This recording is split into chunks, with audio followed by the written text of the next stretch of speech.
मुझे अपने भाई के साथ फैमिली इनहेरिटेंस के लिए लड़ने से रोकने के लिए मेरे रिलेटिव्स ने मुझे एक अमीर खानदान में बदलक से बचने के लिए होने वाली एक मैरिज में बेच दिया। मेरे पहले ही दिन मैंने एरिस के वायलेंट ब्रेकडाउन का पूरा तमाशा देखा। सर्वेंट्स कप कपाती हुई उसके लिए मेडिकेशन ला रही थी, लेकिन मैं बिल्कुल हैरान नहीं हुआ। यहां तक कि मैंने एक चेयर उठाई जो उसने गिराई थी और आराम से बैठ गया। बटलर मिस्टर वॉलिस ने पूछने से खुद को नहीं रोका, क्या तुम्हें डर नहीं लग रहा? मैंने आराम से जवाब दिया, वो मेरी वाइफ हैं, मुझे उससे डर क्यों लगना चाहिए? ये सुनकर मिस्टर वॉलिस ने मेरी तरफ नफरत भरी नजर से देखा और अपने मन में सोचा कि ये नया सन इन लॉ यकीनन अपना किरदार निभाने में बहुत तेज है, जो इतनी आसानी से उसे वाइफ बुला रहा है। फिर भी ऐसी औरत से शादी करना जिंदगी भर बैचलर रहने से भी बुरा था। मेडिसिन जल्दी से लाई गई, लेकिन नई मेड ने उस मैड वुमन के पास जाने की हिम्मत नहीं की, इस डर से कि डोज देने से पहले ही वो उसे मार मार कर अधमुरा न कर दे। मिस्टर वॉलिस ने भी करीब जाने की हिम्मत नहीं की। इसके बजाय उन्होंने अपने सबॉर्डिनेट्स को बेकार होने के लिए गालियां देना बेहतर समझा। मैं अचानक बोला, मेडिसिन मुझे दो। मेड ने उसे ऐसे थमा दिया जैसे उसे किसी मुसीबत से छुटकारा मिल गया हो। उसके चेहरे पर सुकून साफ दिख रहा था। बोल पकड़ते हुए मैंने कहा, तुम सब जा सकते हो, मैं उसका ख्याल रखूंगा। मिस्टर वॉलिस ने प्रोटेस्ट करने की कोशिश की, लेकिन मैंने उनकी बात काट दी। चूंकि वो मेरी वाइफ हैं, तो ये नेचुरल है कि मैं उसका अच्छी तरह ख्याल रख सकता हूं। बाहर जाओ और जाते वक्त दरवाजा बंद कर देना। मिस्टर वॉलिस गुस्से में थे। उन्होंने सोचा, ठीक है, अगर तुम्हें मरने का डर नहीं है तो ये तुम्हारी मर्जी है। जब वो लुनैटिक तुम्हें पीटेगी तब हमारे पास रोते हुए मत आना। और इसके साथ ही बटलर दोनों मेड्स को लेकर कमरे से बाहर चला गया। जैसे ही दरवाजा बंद होने की आवाज आई, मैं मुड़ा और मेडिसिन को टॉयलेट में बहा दिया।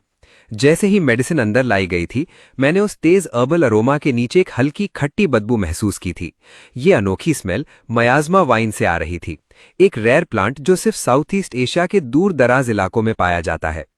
इसका ज्यादा इस्तेमाल मैडनेस के सिम्टम्स पैदा करता है, जो आखिरकार बॉडी के पूरे ब्रेकडाउन और मौत का बाइस बनता है, और इस मुल्क में शायद ही कोई इसे पहचान सके।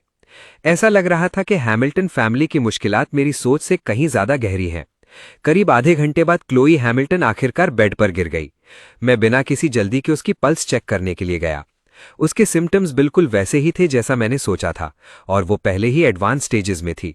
अगर ट्रीटमेंट नहीं किया गया तो वो 1 महीने के अंदर मर जाएगी। मैंने क्लोई का चेहरा देखा। मुझे मानना पड़ेगा कि वो बेहद खूबसूरत थी, ऐसी औरत जिसके लिए मर्द अपनी जान दे दें। आखिर किस चीज ने उसे इतनी बुरी हालत में पहुंचाया? उसके रिस्ट्स और एंकल्स उन आयरन चेन से रगड़ने की वजह से जख्मी थे और उनसे खून निकल रहा था, जिनसे वो लड़ रही थी। मैंने वो की निकाली जो मैंने मिस्टर वॉलिस से चुराई थी और उसकी शैकल्स खोली। उसे एक पिल देने के बाद मैंने उसके सर के पीछे हाथ लगाया और मेरी उंगलियों को कुछ पतला और मेटालिक महसूस हुआ। एक जोर के झटके के साथ मैंने एक लंबी सिल्वर नीडल बाहर निकाली। क्लोई के मुंह से दर्द की एक हल्की आवाज निकली, लेकिन उसके चेहरे का रंग साफ तौर पर बेहतर हो गया। नीडल काली हो चुकी थी, जिसका मतलब ये था कि ये काफी वक्त से उसकी स्कल के अंदर थी। सच में बहुत ही ज्यादा बुरा। फिर मैंने उसे कंफर्टेबल स्लीपिंग पोजीशन में कर दिया और अच्छी तरह से कंबल उड़ा दिया। शाम को एक सर्वेंट कपड़ों के कई सेट्स लाया। सब डिजाइनर ब्रांड्स थे, हालांकि सबसे एक्सक्लूसिव लेबल्स नहीं थे। मैंने बिना हिचकिचाहट के अपनी पसंद की शर्ट चुनी, शावर लिया और कपड़े बदल लिए। जब मैं बाहर आया तो मेरा पूरा अपीयरेंस और डिमीनर बदल चुका था। तभी मिस्टर वॉलिस मुझे ढूंढते हुए आए, बिना नॉक किए सीधा अंदर घस आए, जिससे साफ पता चल रहा था कि वो मेरी कोई इज्जत नहीं करते। मैंने उन्हें ठंडे लहजे में याद दिलाया, मिस्टर वॉलिस, अगली बार नॉक करना याद रखना। उन्होंने मेरी बात को अनसुना कर दिया। यंग मास्टर लियो स्कूल से वापस आ गए हैं। उन्होंने सुना है कि फैमिली में एक नया सदस्य आया है और वो तुमसे मिलना चाहते हैं। जब उन्होंने देखा कि मैं बिना हिले सोफा पर बैठकर पढ़ रहा हूं, तो उन्होंने फिर से जोर दिया। मैंने सुस्ती से जवाब दिया, अगर मेरा ब्रदर इन लॉ मुझसे मिलना चाहता है तो उसे खुद यहां आना चाहिए, बड़े का छोटे के पास जाना सही नहीं है। मिस्टर वॉलिस मेरी बातों पर हंस पड़े। सर, सर्वेंट्स के सामने नखरे दिखाना एक अलग बात है, लेकिन क्या आपको पता है कि लियो कौन है? वो मिस्टर और मिसेस हैमिल्टन के बेटे हैं, इस घर के असली मालिक। आपकी हिम्मत कैसे हुई उन्हें यहां बुलाने की? मैंने अपनी किताब का पन्ना पलटा और लापरवाही से जवाब दिया, अगर वो नहीं आना चाहता तो मुझे कोई एतराज नहीं। मैं भी उससे मिलने का कोई खास शौक नहीं रखता। मिस्टर वॉलिस अपनी हंसी नहीं रोक पाए। ठीक है, तुम मुश्किल खड़ी करना चाहते हो। हम देखेंगे कि लियो तुमसे कैसे निपटता है। वो हैमिल्टन फैमिली का छोटा आतंक है, किसी की भी उससे भिड़ने की हिम्मत नहीं होती। इसके साथ वो गुस्से में वहां से चला गया। मैंने आखिरकार अपनी बुक नीचे रखी और खड़ा हो गया। इसलिए नहीं कि बटलर की आखिरी बातों ने मुझे डरा दिया था, बल्कि इसलिए क्योंकि मैंने देखा कि क्लोई की आंखें खुली थीं। उसकी नज़र अभी भी थोड़ी धुंधली थी, लेकिन पहले के मुकाबले जब वो चीखते और हाथ पैर मारते हुए उठती थी, वो अब शांत थी। वो काफी देर तक छत को घूरती रही, फिर उसकी नज़र मुझ पर पड़ी। तुम इतनी देर तक लेटे रहने से थक गई होगी, क्यों ना तुम थोड़ी देर के लिए बैठ जाओ, मैंने कहा। लेकिन क्लोई न हिली न बोली। एक मैरियोनेट की तरह उसने मुझे खुद को उठाने और बेड के किनारे पर बिठाने दिया। मैंने उसे देखा, उसकी प्रोग्रेस से संतुष्ट होते हुए। वो अच्छे से रिकवर कर रही थी। हालांकि वो अभी भी थोड़ी डेज्ड थी, पर कोई जल्दी नहीं थी। वो जल्द ही अपनी पुरानी हालत में वापस आ जाएगी। बटलर ने, जो पहले ही मुझे नापसंद करता था, लियो हैमिल्टन के पास मेरी बुराई करने का मौका लपक लिया, हर बात को बढ़ा चढ़ाकर बताते हुए। जैसा कि उम्मीद थी, लियो गुस्से से लाल हो गया। मैं उससे मिलना चाहता था। मैं उस पर एहसान कर रहा था, और उसकी इतनी हिम्मत कि वो कहे कि वो मुझसे नहीं मिलना चाहता। क्या वो सच में सोचता है कि वो अब मेरा ब्रदर इन लॉ है? उसे कभी भी 5th फ्लोर पर आना पसंद नहीं था। क्लोई हमेशा से बहुत कोल्ड और एरोगेंट रही थी, कभी उसे वक्त नहीं देती थी। क्लोई के पागल होने और डरावनी बनने के बाद उसके पास आने की वजह और भी कम हो गई थी। लेकिन आज वो सच में बहुत ज्यादा गुस्से में था। जब लियो ने गुस्से में दरवाजा धक्का देकर खोला, मुझे सबक सिखाने के लिए तैयार, तो वो क्लोई को बेड के किनारे पर बैठा देखकर दंग रह गया। क्लोई, तुम जाग रही हो? अपनी बहन के साथ उसके रिश्ते थोड़े दूर के थे, और वो उसकी हालत के बारे में ज्यादा नहीं जानता था। जैसे ही मिस्टर वॉलेस ने क्लोई को बैठे हुए देखा, उन्हें लगा कि उसे फिर से एपिसोड आने वाला है। जब उन्होंने ध्यान दिया कि उसकी शैकल्स हट चुकी हैं, उनका चेहरा डर से पीला पड़ गया। मिस हैमिल्टन की चेन्स कैसे खुल गई? मिस्टर वॉलेस ने घबराहट में चाबी के लिए अपनी पॉकेट टटोली, पर वो खाली थी। मैंने उनके सामने चाबी हिलाई। इसे ढूंढ रहे हो? आपने इसे यहां पहले गिरा दिया था। मैंने देखा कि मेरी वाइफ की कलाइयां और टखने छिल गए थे, इसलिए मैंने उसके लिए चेन्स खोल दी। मिस्टर वॉलेस का चेहरा गुस्से से तमतमा उठा। तुमने सच में मिस हैमिल्टन की शैकल्स निकाल दी? मैंने अनजान बनते हुए पलटकर जवाब दिया। मेरी वाइफ कोई क्रिमिनल नहीं है, उसे बेड़ियों में क्यों होना चाहिए? मिस्टर वॉलेस ने जल्दी से कहा, क्या तुमने नहीं देखा कि जब उसे एपिसोड आता है तो वो कितनी खतरनाक हो जाती है? चेन्स के होते हुए भी कोई पास जाने की हिम्मत नहीं करता। उनके बिना ये और भी बुरा है। क्लोई की पागलपन वाली हालत के ख्याल ने उन्हें वहां से निकलने के लिए बेचैन कर दिया। उन्होंने लियो का हाथ पकड़ा। यंग मास्टर, हमें जाना होगा। जब वो ऐसी हो जाती है तो वो किसी को नहीं पहचानती। लियो को अभी खतरे का अंदाजा नहीं था। वो बस मेरी गुस्ताखी और इस बात पर गुस्सा था कि मैंने उसके आने पर उसे इग्नोर किया था। तो क्या हुआ अगर मेरी बहन जाग गई है? वो अब भी होश में नहीं है। तुम्हें सच में लगता है कि वो तुम्हारा साथ देगी? मैं तुम्हें एक बात बता दूं, मेरे डैड तुम्हें सिर्फ इसलिए लाए हैं क्योंकि वो सुपरस्टिशियस हैं और इस बकवास पर यकीन रखते हैं कि एक गुड लक मैरिज उसे ठीक कर सकती है। सच तो यह है कि इस फैमिली को तुम्हारी कोई परवाह नहीं है। तुम मेरी बहन के लिए ग्लोरीफाइड केयर टेकर से ज्यादा कुछ नहीं हो। बोलते हुए उसकी नजर स्टूल पर रखे शॉपिंग बैग्स पर पड़ी। मिस्टर वॉलेस ने तुरंत समझाया कि मिसेस हैमिल्टन ने उन्हें खरीदवाया था, डरते हुए कि मेरे शैबी कपड़े शर्मिंदगी का बायस बनेंगे। लियो ने ताना मारा, वो बस एक नौकर है, उसे इतने अच्छे कपड़ों की क्या जरूरत है? मेरी माँ बहुत ज्यादा भोली है। मिस्टर वॉलेस, क्या आप नहीं कह रहे थे कि आपके बेटे का बर्थडे आने वाला है? आप ये कपड़े रख सकते हैं। बटलर का चेहरा खिल उठा। वो डिजाइनर कपड़े थे, अगर बेचे जाएं तो काफी पैसे मिल सकते थे। वो उन्हें पकड़ना चाहता था, लेकिन पागल क्लोई से डर रहा था। इसलिए उसने मुझसे कहा, सर, क्या आप प्लीज वो बैग्स मेरे पास ला सकते हैं? मैंने बिना कुछ कहे उस पर एक नजर डाली, फर्माबरदारी से शॉपिंग बैग्स उठाए और वो 2 चीजें भी उठा ली जो बाहर गिर गई थीं। मिस्टर वॉलेस ने उन्हें लेने के लिए हाथ बढ़ाया और मुस्कुराए, लेकिन मैं घूमा और सारे बैग सीधे क्लोई की गोद में रख दिए। लियो के चेहरे के तेवर बदल गए। तुम्हें क्या लगता है तुम क्या कर रहे हो? मैंने सुकून से जवाब दिया। मेरे ब्रदर इन लॉ को ये चाहिए, तो जाहिर है मुझे मना नहीं करना चाहिए, लेकिन चूंकि अब मैं क्लोई का बटी हूं, तो ऐसे मामलों में उसकी इजाजत लेना ही बेहतर है। लियो ने मजाक उड़ाया। मेरी बहन का दिमाग खराब है, वो तुम्हें जवाब नहीं दे सकती। तुम्हें लगता है वो तुम्हारे लिए फैसले ले सकती है? हाँ, तो तुम उन्हें यहां नहीं लाओगे? ठीक है, मैं खुद ले लूंगा, यंग मास्टर ने गुस्से में कहा। मिस्टर वॉलेस ने उसे रोकने की कोशिश की, लेकिन लियो खतरे से बेखबर बड़बड़ाते हुए आगे बढ़ा। ये मत सोचना कि तुम मेरी बहन को ढाल की तरह इस्तेमाल कर सकते हो। मेरी बहन। इससे पहले कि वो अपनी बात पूरी करता, एक जोरदार थप्पड़ की आवाज गूंजी। जब एक हाथ उसके चेहरे पर लगा, लियो दंग रह गया। उसने खाली आंखों वाली क्लोई से मेरी तरफ देखा। तुम्हारी हिम्मत कैसे हुई मुझे मारने की? मैंने मासूमियत से कहा। तुम्हारी बहन ने किया। फिर मैंने क्लोई की तरफ एक नाराजगी भरी नजर डाली। हनी, सच में ये सिर्फ कुछ कपड़े हैं, क्या अपने ही भाई को मारना जरूरी था? उस वक्त क्लोई की आंखें थोड़ी खुली हुई थीं, उसकी नजर कहीं दूर थी।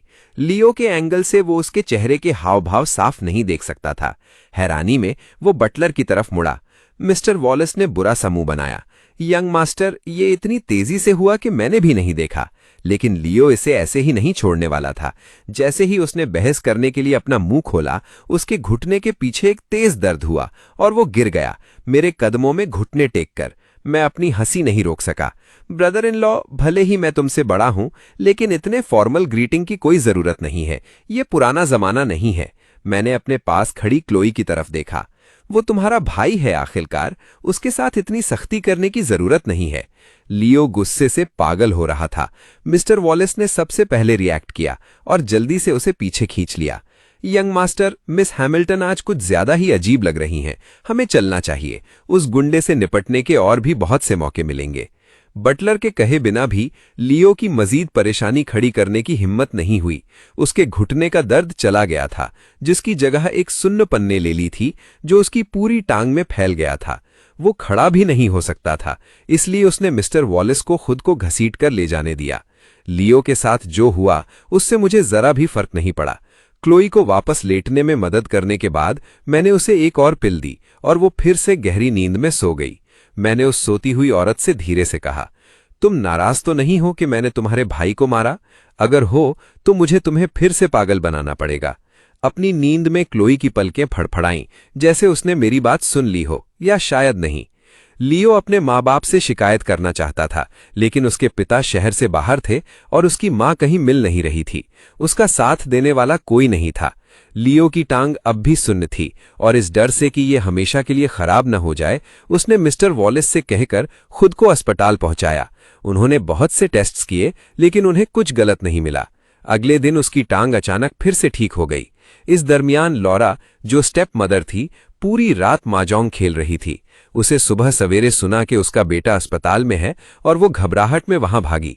जब उसे बताया गया कि उसे गुस्से में भरी क्लोई ने लात मारी है, तो उसके चेहरे के एक्सप्रेशंस फौरन बदल गए। तुम कह रहे हो कि क्लोई होश में है? उसने गुस्से से मिस्टर वॉलेस की तरफ घूरा। लियो को शायद अपनी बहन की हालत के बारे में ना पता हो, लेकिन तुम्हें पता है। तुम्हें किसने कहा था उसे ऊपर ले जाने के लिए? लॉरा ने बटलर को सफाई देने का मौका तक नहीं दिया। तुम्हारे पास कहने को क्या है? क्या तुम देख नहीं सकते यंग मास्टर कितने डरे हुए हैं? और तुम अब भी बहाने बनाने की हिम्मत कर रहे हो। इस महीने का अपना बोनस भूल जाओ, और अगर तुमने दोबारा कोई गलती की तो तुम हैमिल्टन हाउस से हमेशा के लिए निकल सकते हो। बटलर को डांटने के बाद लॉरा अपने बेटे की तरफ मुड़ी।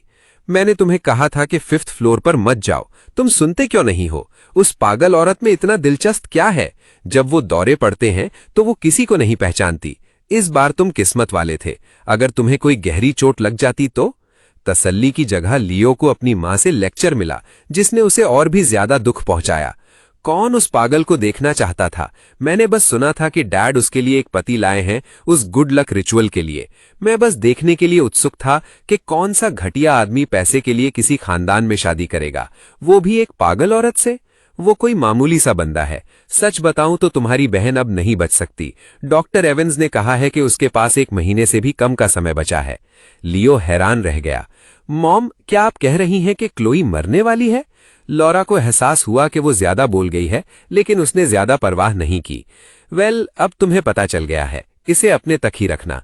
तुम्हारे पिता को बुरा लग रहा है, बस यही बात है। वो बस उसे नाम के लिए एक पति देना चाहते थे, ताकि वो इतनी अकेली और बेचारी होकर ना मरे।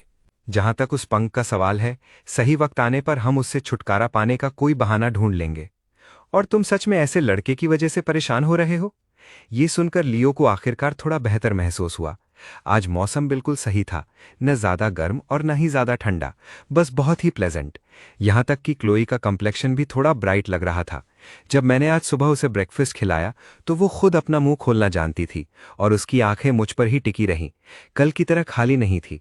मैंने उसकी व्हील चेयर पर बैठने में मदद की और धीरे से पूछा, क्या तुम्हें बाहर की ताज़ा हवा लिए हुए काफी वक्त हो गया है? क्लोई ने धीरे से अपना सर खिड़की से बाहर देखने के लिए घुमाया। मैं तुरंत समझ गया। तो चलो गार्डन में थोड़ा घूमने चलते हैं, ये तुम्हारी रिकवरी के लिए अच्छा होगा। पूरे 3 साल से क्लोई ने 5th फ्लोर पर अपने कमरे से बाहर कदम नहीं रखा था। जब हम बाहर आए तो घर का स्टाफ हैरान रह गया।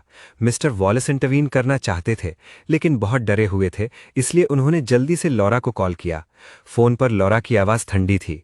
अभी कुछ मत करना, मैं वापस आ रही हूं, और डॉक्टर एवंस को कॉल करो, उन्हें यहां आने के लिए कहो। शुरुआत में लॉरा ने सोचा था कि अगर मैंने ढंग से बिहेव किया तो वो क्लोई की मौत के बाद मुझे कुछ पैसे देकर भेज देगी, लेकिन अब ऐसा लग रहा था कि मुझे हैंडल करने के लिए थोड़ी ज्यादा मेहनत की जरूरत होगी। लेकिन मैं इस बात से बेखबर था कि एक मामूली वॉक की वजह से मुझे ऐसी नफरत मिलेगी। मैंने प्यार से क्लोई के बालों से गिरा हुआ एक पेटल हटाया, और जब मैंने नीचे देखा तो मैंने उसकी आंखों में दुख की एक झलक देखी। ये सोचकर कि इस नज़ारे ने उसकी मौजूदा हालत को लेकर जज्बात जगा दिए हैं, मैंने उसे दिलासा दिया, जो बीत गया सो बीत गया, तुम जल्द ही पहले जैसी हो जाओगी। बस इन पिछले 3 सालों को एक लंबा सपना समझो। क्लोई ने धीरे से अपना सर उठाया। उसकी आंखें मेरी नरम निगाहों से मिली। उसके होंठ थोड़े से खुले, और एक मुश्किल मगर जिद्दी कोशिश के साथ वो कुछ वर्ड्स बोलने में कामयाब रहीं। तो मैं जल्द ही ठीक हो जाऊंगी। पास के रास्ते से बिखरे हुए कदमों की आवाज आई, और लोगों का एक ग्रुप तेजी से सामने आया, जिसने उस सुकून भरे पल को तोड़ दिया। लॉरा तुरंत चिल्लाई, तुम्हें मिस हैमिल्टन को यहां बाहर लाने के लिए किसने कहा? मैंने कल ही तुमसे कहा था कि शांति से रहो और ढंग से बिहेव करो। लगता है मेरी बातों की तुम्हारे लिए कोई कीमत नहीं है। वो मिस्टर वॉलेस की तरफ मुड़ी। मिस हैमिल्टन को तुरंत उनके कमरे में वापस ले जाओ, और इस आदमी को लॉन्ड्री रूम में ले जाओ, क्योंकि ये इतना रेस्टलेस है तो अब से ये घर के सारे शूज साफ करेगा। मिस्टर वॉलेस, जो पहले से ही गुस्से में थे और अब लॉरा की मौजूदगी से उन्हें हिम्मत मिल गई थी, अब और नहीं हिचकिचाए। सर, मिस हैमिल्टन को आराम की जरूरत है, प्लीज मेरे साथ लॉन्ड्री रूम चलिए। बोलते हुए उन्होंने मुझे पकड़ने के लिए हाथ बढ़ाया, लेकिन इससे पहले कि वो मेरी स्लीव को छू भी पाते, मैंने अपने पैर से उनकी टांग फंसाई और वो मुंह के बल मिट्टी में गिर गए। मेरी मूवमेंट इतनी तेज थी कि किसी ने नहीं देखा मैंने क्या किया। उन्होंने बस ये मान लिया कि बटलर खुद ही लड़खड़ा कर गिर गया है। मैंने तो फिक्र करने का नाटक भी किया, उन्हें उठाने के लिए नीचे झुकते हुए। मिस्टर वॉलेस, क्या आप ठीक हैं? आप जैसे बड़े आदमी को देखकर चलना चाहिए। बटलर ने मुंह से मिट्टी थूकी और बोलने ही वाले थे कि उनकी आंखों के सामने अंधेरा छा गया और वो बेहोश हो गए। असल में जब मैं उन्हें उठा रहा था तो मैंने एक प्रेशर पॉइंट दबाया था, जिसने उन्हें बेहोश कर दिया था। लियो की टांग इसी वजह से पूरी रात नम रही थी। मेरी किक ने एक ऐसे पॉइंट पर मारा था जिसने कुछ देर के लिए सर्कुलेशन को पैरालाइज कर दिया था। प्रेशर पॉइंट्स का आर्ट आजकल बहुत कम लोग जानते हैं, और जिन्होंने इसमें महारत हासिल की है वो बहुत ही कम है। लॉरा हैरान थी कि मिस्टर वॉलेस कितने यूजलेस हैं, जो एक मामूली गिरने से बेहोश हो गए। उसने उन्हें जबरदस्ती जल्दी रिटायरमेंट देने के बारे में सोचना शुरू कर दिया। हैमिल्टन्स को ऐसे बटलर की कोई जरूरत नहीं थी जो ठीक से चल भी नहीं सकता था। एक ठंडे एक्सप्रेशन के साथ उसने अपने पीछे खड़े बॉडीगार्ड को ऑर्डर दिया, तुम वहां खड़े क्या कर रहे हो? मिस हैमिल्टन को वापस उनके कमरे में ले जाओ। ये बॉडीगार्ड एक बड़ा अफ्रीकन अमेरिकन आदमी, जिसका नाम बिग माइक था, काफी ताकतवर था और ट्रबल लग रहा था। अफवाह थी कि वो एक farmer international kick boxing champion था, जो एक साथ 10 आदमियों से लड़ सकता था। लॉरा ने उसे एक भारी रकम पर हायर किया था और उसे हर जगह अपने साथ ले जाती थी। जब क्लोई को पहली बार एपिसोड्स आने शुरू हुए थे, उससे पहले कि उसे जंजीरों में बांधा जाता, किसी की हिम्मत नहीं थी उसके पास जाने की। ये बिग माइक ही था जिसने आखिरकार उसे काबू किया और उसे उन शैकल्स में बांध दिया जो उसने 3 लंबे सालों तक पहनी थी। उसे फिर से देखकर क्लोई की उंगलियां एक कसकर मुट्ठी में बंध गई। अगर उसका शरीर अभी भी इतना स्टिफ नहीं होता तो वो उसके टुकड़े टुकड़े कर देती। बिग माइक चलकर आया और बोला, सॉरी इसके लिए मिस हैमिल्टन। फिर उसने शैकल्स का एक नया सेट निकाला, उसे वैसे ही कैद करने के लिए जैसे उसने पहले किया था। इससे पहले कि वो करीब आ पाता, मैं क्लोई की व्हील चेयर के सामने आ गया। मेरी आवाज काम थी। यूएस लॉ के मुताबिक कोई भी गैरकानूनी तरीके से किसी दूसरे इंसान को कैद या उसकी आज़ादी नहीं रोक सकता। एक फॉरेनर जो कानून तोड़ता है उसे डिपोर्ट किया जा सकता है, तुम्हें पता है? ये सुनकर बिग माइक के चेहरे पर कंफ्यूजन की एक झलक आई और उसने लॉरा की तरफ देखा। मुझे रास्ता रोकते देख लॉरा ने नफरत से कहा, यह हैमिल्टन प्रॉपर्टी है। ये मजाकिया है कि तुम्हारी यहां कानून की बात करने की हिम्मत हुई। क्या तुम्हें अपनी जगह पता भी है? मैं बिल्कुल भी नहीं डरा, मैंने जवाब दिया।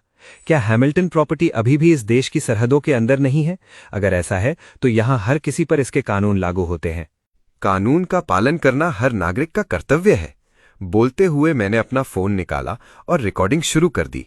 हैमिल्टन एरिस, जिसे उसकी स्टेप मदर ने 3 साल तक जंजीरों में बंद कर रखा, अगर ऐसी हेडलाइन वाला वीडियो वायरल हो गया तो पुलिस उनकी परेशानियों में सबसे छोटी चीज होगी। पब्लिक का गुस्सा धमाकेदार होगा। लॉरा ने गुस्से में अपने दांत पीसे। तुम्हारी मुझे धमकाने की हिम्मत कैसे हुई? बिग माइक, तुम किस बात का इंतजार कर रहे हो?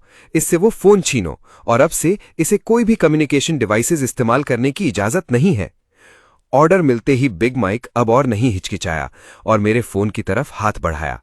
मैंने अपनी आंखें उठाईं।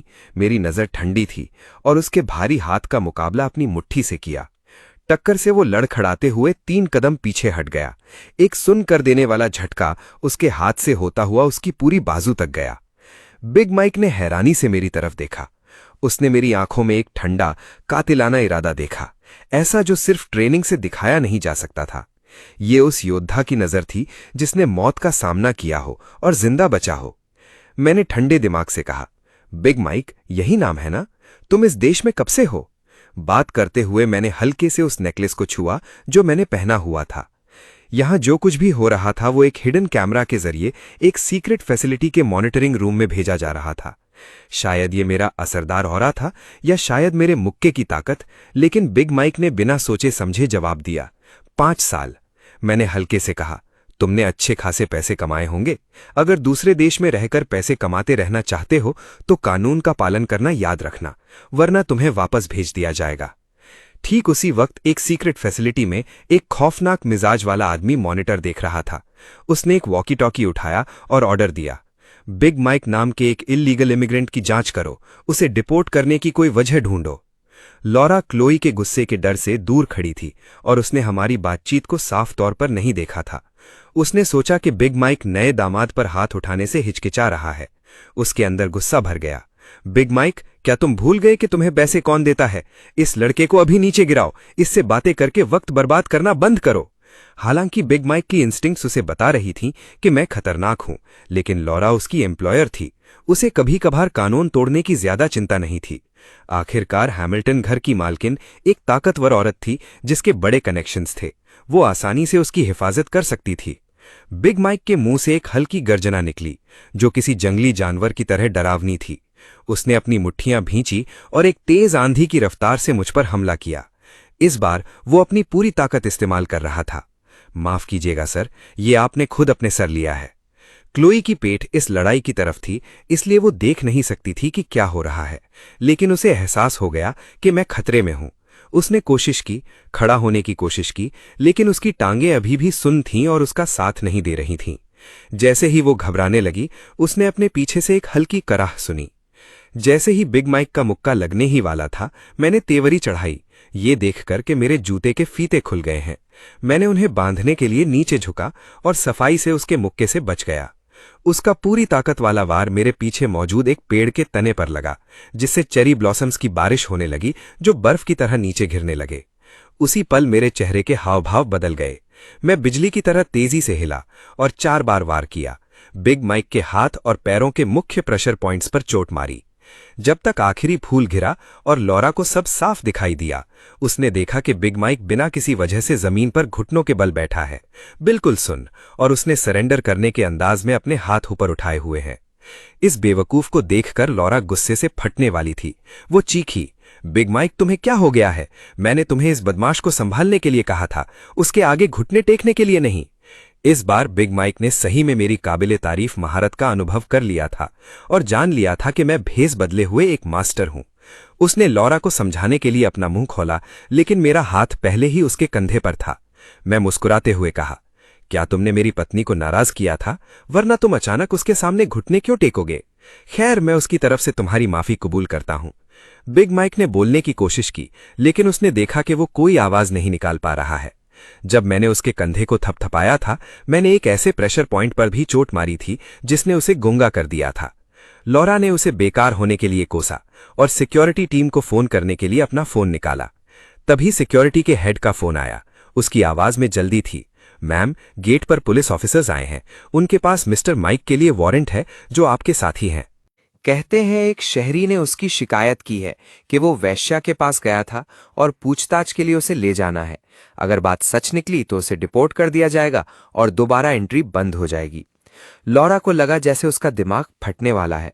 वो जानवर वेश्या के पास गया? क्या मैं उसे ज्यादा पैसे देती हूं? उसे क्या पता था बिग माइक और ज्यादा बदहाल था। हाँ, वो वेश्या के पास गया था, लेकिन एक हाई एंड क्लब में, जहां पहले कभी मसला नहीं हुआ। इस बार रिपोर्ट क्यों हो गया? सब खत्म। क्रिमिनल रिपोर्ट के साथ वो दोबारा इतना पैसा कैसे कमाएगा? आखिर पुलिस बिग माइक को ले गई। प्रेशर पॉइंट्स का असर कम से कम 1 दिन तक नहीं उतरना था। मैंने क्लोई पर गिरे फूलों की पंखुड़ियां हटाकर नरमी से कहा, हम काफी देर से बाहर हैं, तुम थक गई होगी, चलो तुम्हें वापस आराम के लिए ले चलता हूं। शुरू से आखिर तक मैंने लॉरा की तरफ एक नजर तक नहीं डाली, जिससे वो गुस्से से कांप उठी, मगर वो कुछ कर भी नहीं सकती थी। तभी डॉक्टर एवेंस आ गया। मैडम, मिस हैमिल्टन बाहर क्यों है? आज क्लोई का मूड बेहतर देख लॉरा ने डॉक्टर पर झल्लाकर कहा, जाकर चेक करो। डॉक्टर एवेंस ने मुझसे अपना तारुफ कराया। हेलो, मैं मिस हैमिल्टन का पर्सनल डॉक्टर हूं। सुना कल उन्हें एपिसोड हुआ था, इसलिए चेकअप के लिए आया हूं। वो बात पूरी करता उससे पहले ही मैंने क्लोई की व्हीलचेयर ढकेलनी शुरू कर दी और चल दिया। शर्मिंदा होने के बावजूद डॉक्टर एवेंस बेशर्मी से पीछे आ गया। सर, आप भी थक गए होंगे, मुझे मिस हैमिल्टन की व्हीलचेयर ढकेलने दीजिए। लेकिन उसका हाथ व्हीलचेयर तक पहुंचता उससे पहले एक तेज थप्पड़ उसके गाल पर पड़ा। डॉक्टर एवेंस ने गाल पकड़ लिया, बिल्कुल मजलूम सी शक्ल। मैं ठंडी आवाज में बोला, मैं लॉरा को भी घास नहीं डालता। तुम जो उसके सांप चमचे हो, क्यों सोचते हो तुम्हारे साथ कुछ और बर्ताव करूंगा? मैं तुम्हारी जगह होता तो मुसीबत नहीं मांगता। डॉक्टर एवेंस को लॉरा ने क्लोई का मुआयना करने और उसकी बिगड़ती हालत कंफर्म करने भेजा था, इसलिए थप्पड़ के बाद भी पीछे हटने वाला नहीं था। प्रोफेशनल लहजे में बोला, सर, डॉक्टर होने के नाते मिस हैमिल्टन का इलाज मेरा फर्ज है। आप बार बार दखल दे रहे हैं, कहीं आपके कोई और इरादे तो नहीं? मैं हंस पड़ा। वाह, मजलूम को ही दोषी बनाना। मुझ पर इल्जाम डालने की कोशिश कर रहे हो? तुम मिस हैमिल्टन का इलाज करते रहे और उसकी हालत और खराब होती गई। खुद को डॉक्टर कैसे कहते हो? तुम तो सिर्फ झोला छाप हो। डॉक्टर एवेंस का चेहरा सफेद पड़ गया। सर, आप क्या कहना चाहते हैं? मैं हल्की मुस्कान से बोला, डॉक्टर का फर्ज लोगों को ठीक करना होता है, पैसे के लिए सब कुछ करना नहीं। संभल कर रहना, जो करता है वही भरता है। ये कहकर मैं व्हीलचेयर ढकेलकर निकल गया और उसे वहीं खड़ा छोड़ दिया। डॉक्टर एवेंस सख्त रह गया। क्या उसे कुछ पता चल गया? देर की हिम्मत न हुई और वो लॉरा के पास भाग कर गया और शक बताया। मैडम, सच कहूं तो अभी मिस हैमिल्टन की रंगत काफी बेहतर लग रही थी। अगर ये मौत से पहले की आखिरी चमक नहीं है तो? लॉरा हैरानी से बोली, क्या तुम कह रहे हो वो लड़का वाकई उस पागल औरत को बचा सकता है? डॉक्टर एवेंस संजीदगी से बोला, यकीन से कहना मुश्किल है। मिस हैमिल्टन तो मौत के दरवाजे पर थी, एक रात में कैसे बच सकती हैं? मुझे ज्यादा फिक्र इस बात की है कि उसके मरने के बाद ये आदमी अफवाहें फैलाता फिरेगा। ये सुनकर लॉरा ने मेज पर हाथ पटका और तंज से बोली, एक गुमनाम खानदान का लड़का सोचता है हैमिल्टन्स के लिए मुश्किल खड़ी करेगा? अल्फाज कुछ और थे, मगर दिल में उसे अफसोस हुआ। अगर उसे पता होता जो आदमी लाए हैं वो इतना मुश्किल निकलेगा, तो वो शुरू से इस गुड लक मैरिज के खिलाफ खड़ी होती। जैसे ही वो पागल औरत मरेगी, मैं इसे लात मारकर निकाल दूंगी। खुद को क्या समझता है? फिर सोचकर लॉरा ने फैसला किया, बात लंबी नहीं खिंचनी चाहिए, अब इनकी मदद कर देनी चाहिए। दिन में नौकर कई बार दवा लाया, लेकिन मैंने क्लोई को एक कतरा भी नहीं पीने दिया। मैं उसके हर खाने को खुद चेक करता, फिर उसे खाने देता। उस रात मैंने क्लोई को अपनी दवा दी। वो थोड़ी और संभल गई, हालांकि उसकी बोली अब भी हल्की लड़खड़ा रही कि मैंने जल्दी समझाया, तुम बहुत अरसे से बीमार हो, इसलिए जल्दी नहीं कर सकते। मुझ पर भरोसा करो, तुम जल्द ठीक हो जाओगी। फिर मैंने उसे कंबल उढ़ाया और कहा, सो जाओ। उसने आंखें बंद की और जल्दी सो गई। मैं सोफा पर सोया। अगले दिन मैं क्लोई को फिर सैर के लिए ले गया। दवा अपनी जगह थी, लेकिन बदला हुआ माहौल उसकी सेहत के लिए और ज्यादा फायदेमंद था। हम नीचे जाने के लिए एलिवेटर में दाखिल ही हुए थे कि दरवाजे बंद हो गए और हम अंधेरे में डूब गए। मैंने फौरन इमरजेंसी कॉल बटन दबाया, लेकिन कोई जवाब नहीं आया। मेरे फोन में भी सिग्नल नहीं थे। साफ जाहिर था कि इसे जैम किया जा रहा था। ये कोई मामूली पावर आउटेज नहीं था, ये जानबूझकर किया गया था। मजीद कॉम्प्लिकेशंस से बचने के लिए लॉरा ने एक एक्सीडेंट प्लान करके अपने प्लान्स को तेज करने का फैसला किया था। एक अंधेरे और रुके हुए एलिवेटर में कुछ घंटों के लिए फंस जाना एक आम इंसान के लिए शायद माइनर इनकन्वीनियंस हो, लेकिन क्लोई के लिए, जिसे इतने वक्त से मयाज़मा वाइन से जहर दिया गया था, मेंटल स्ट्रेस बहुत ज्यादा होगा। उसकी कंडीशन पहले ही क्रिटिकल थी। उसे जितने ज्यादा एपिसोड्स आते उतनी ही तेजी से उसकी जिंदगी खत्म होती जाती। इस वक्त लॉरा फर्स्ट फ्लोर के लिविंग रूम में बैठी आराम से अपनी कॉफी पी रही थी और अपने आप से सोच रही थी, क्या उसे सच में लगता है कि एक पागल लड़की को वॉक पर ले जाने से वो ठीक हो जाएगी और उसे एक बैकर मिल जाएगा? कितना रिडिक्युलस है। मिस्टर वॉलेस उसके पास ऑब्सीक्वसली आया। मैम, वो काफी देर से फंसे हुए हैं, हमें और कितनी देर इंतजार करना चाहिए? लॉरा ने अपनी कॉफी की एक चुस्की ली। कोई जल्दी नहीं है, हमारा नया सन इन लॉ बहुत केपेबल है, शायद वो एलिवेटर ठीक कर सके और खुद बाहर निकल आए। उस एलिवेटर में चाहे मेरे साथ एक्सीडेंट होता या क्लोई के साथ, वो खुश ही होती। जैसे ही लॉरा अपने स्कीम का मजा ले रही थी, रिचर्ड हैमिल्टन, क्लोई के पिता, जो 2 हफ्तों से घर नहीं आए थे, अचानक अंदर दाखिल हुए। इससे लॉरा हैरान रह गई और वो जल्दी से उन्हें ग्रीट करने गई। डार्लिंग, मुझे लगा था कि आप अगले हफ्ते तक वापस नहीं आएंगे, आप इतनी जल्दी घर कैसे आ गए? रिचर्ड न्यूयॉर्क सिटी का एक नोटोरियस प्लेबॉय था। जब से वो जवान हुआ था, वो या तो औरतों का पीछा कर रहा होता या उनका पीछा करने के रास्ते में होता। वो सिर्फ इसी काम में माहिर था और किसी में नहीं। इसी वजह से क्लोई के ग्रैंडफादर ने खानदान की तबाही के डर से अपने बेटे को छोड़कर हैमिल्टन कॉरपोरेशन की लीडरशिप सीधा अपनी पोती को दे दी थी। लॉरा काफी वक्त से अपने पति के बिहेवियर की आदी हो चुकी थी और जब तक उसकी अपनी पोजीशन महफूज थी, वो उसके अफेयर्स को इग्नोर करती थी। रिचर्ड ने बताया, तुमने कुछ दिन पहले जिक्र किया था कि क्लोई के एपिसोड्स पहले से ज्यादा हो रहे हैं। आखिर वो मेरी बेटी है, मैंने सोचा मुझे वापस आकर उसे देखना चाहिए। वो कहाँ है? मैं उसे देखने जाऊंगा। वैसे क्या गुड लक मैरिज वाला नया पति अभी तक नहीं आया? क्या तब से उसकी कंडीशन में कोई सुधार आया है?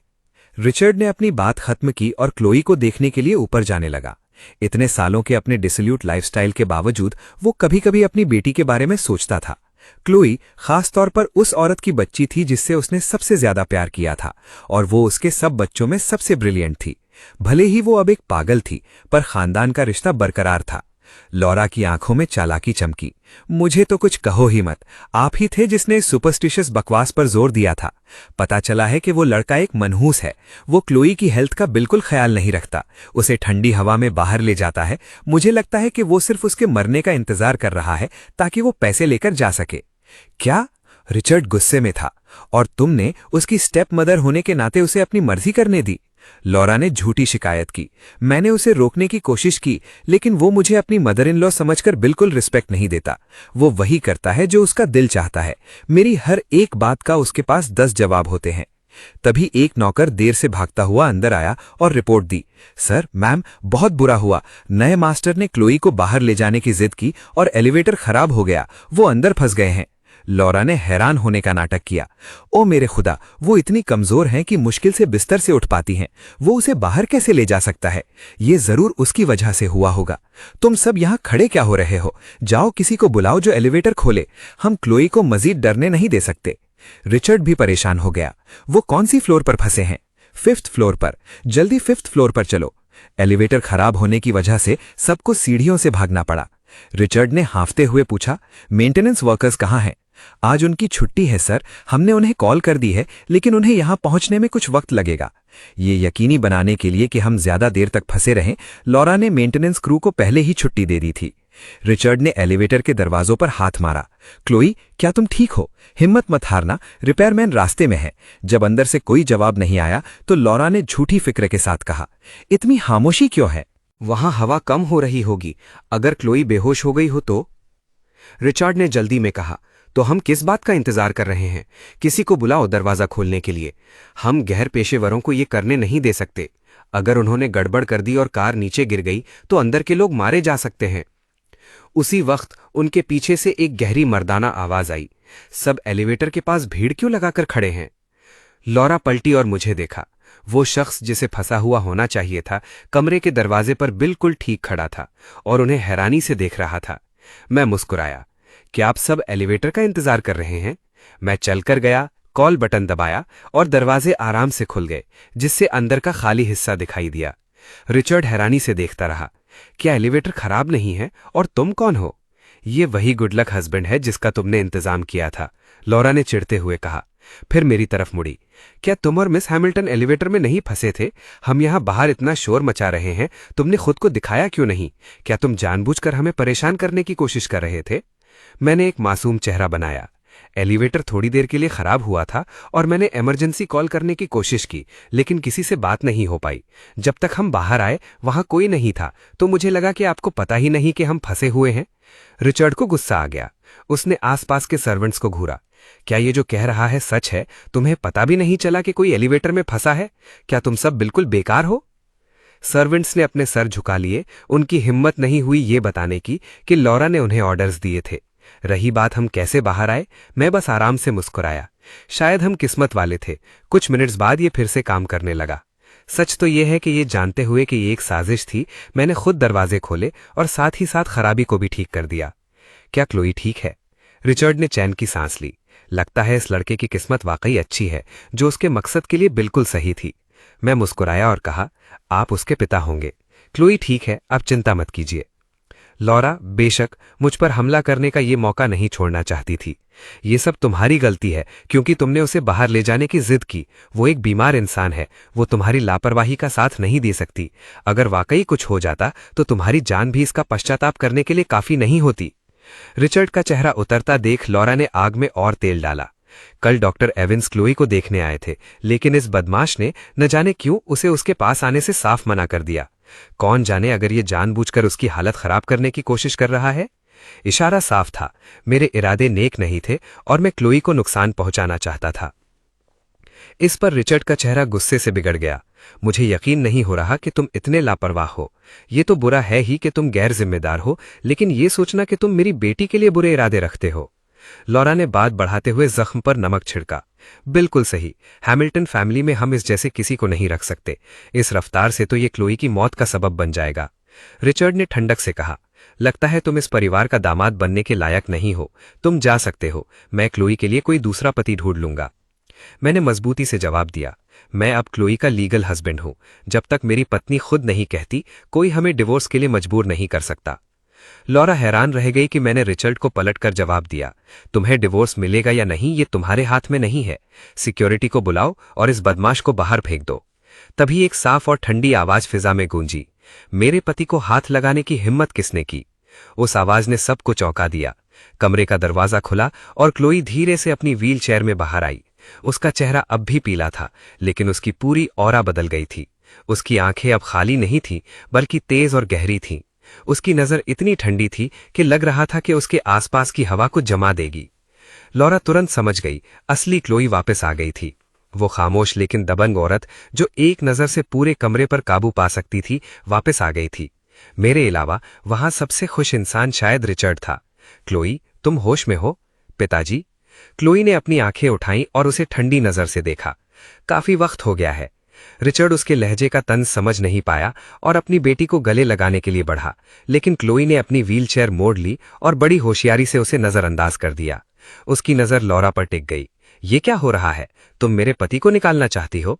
लॉरा हमेशा से इस दबंग औरत से डरती थी और अब वो इतनी घबरा गई थी कि मुश्किल से कुछ बोल पा रही थी।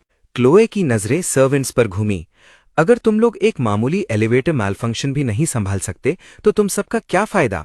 इनकी वेजेस सेटल करो और आज दिन खत्म होने तक इन सबको यहां से निकाल दो। पूरा हाउस होल्ड स्टाफ लॉरा का था और इसी तरह उन सबको बदला जा रहा था। इससे पहले कि लॉरा प्रोटेस्ट करती, रिचर्ड पहले ही मान गया था। हाँ, इन सबको बदल दो, एक फ्रेश स्टार्ट। क्लोए, तुम्हें खुश करने के लिए कुछ भी। इस वक्त लॉरा सिर्फ दिखावटी कंसर्न ही दिखा सकती थी। क्लोए, क्या तुम्हारी तबीयत ठीक नहीं लग रही? क्या हमें डॉक्टर एवंस को बुलाकर तुम्हें दिखाना चाहिए? वो क्वैक? क्लोए नफरत से बोली, नहीं शुक्रिया। असल में न सिर्फ वो उस क्वैक को दोबारा कभी यूज नहीं करेगी, बल्कि वो उसे प्रिजन भेजने का प्लान बना रही थी। उन्हें ये नहीं समझना चाहिए कि सिर्फ इसलिए कि वो कुछ सालों से बीमार थी, वो उनके कामों से अनजान है। क्लोए, शायद हमें तुम्हें फुल चेकअप के लिए हॉस्पिटल ले जाना चाहिए। इससे पहले कि रिचर्ड अपनी बात पूरी करता, क्लोए ने उसे डिसमिसिव अंदाज में बीच में ही रोक दिया और अपनी व्हील चेयर घुमाई। डार्लिंग, चलो हमारे रूम में वापस चलते हैं। मैंने फौरन उसे अंदर पुश किया, दरवाजा बंद करते हुए, और बाहर की सभी क्यूरियस और प्रोबिंग नजरों को रोक दिया। तुम अभी पूरी तरह रिकवर नहीं हुई हो, तुम अचानक बाहर क्यों आ गई? असल में क्लोए की रिकवरी आज और भी बेहतर हो गई थी। उसका बोलना क्लियर था और वो खड़ी भी हो सकती थी और कुछ धीरे कदम भी ले सकती थी, लेकिन आसानी से चलने में अभी कुछ दिन और लगेंगे। जब तुम्हारा मजाक उड़ाया जा रहा था तो मैं बस खड़ी नहीं रह सकती थी, क्लोए ने सीरियसली कहा। तुमने मेरी जान बचाई है और मैं तुम्हारा एहसान चुकाऊंगी। तुम्हें जो चाहिए वो मिल सकता है। पिछले 2 दिनों की बातचीत से क्लोए जानती थी कि मैं जितना दिखता हूं उससे कहीं ज्यादा हूं और मैं हैमिल्टन हाउस अपने किसी एजेंडा के साथ आया था, लेकिन इनमें से किसी बात से फर्क नहीं पड़ता था। मैंने उसकी जान बचाई थी और उसे एक मैड वुमन होने की जिल्लत से आजाद किया था।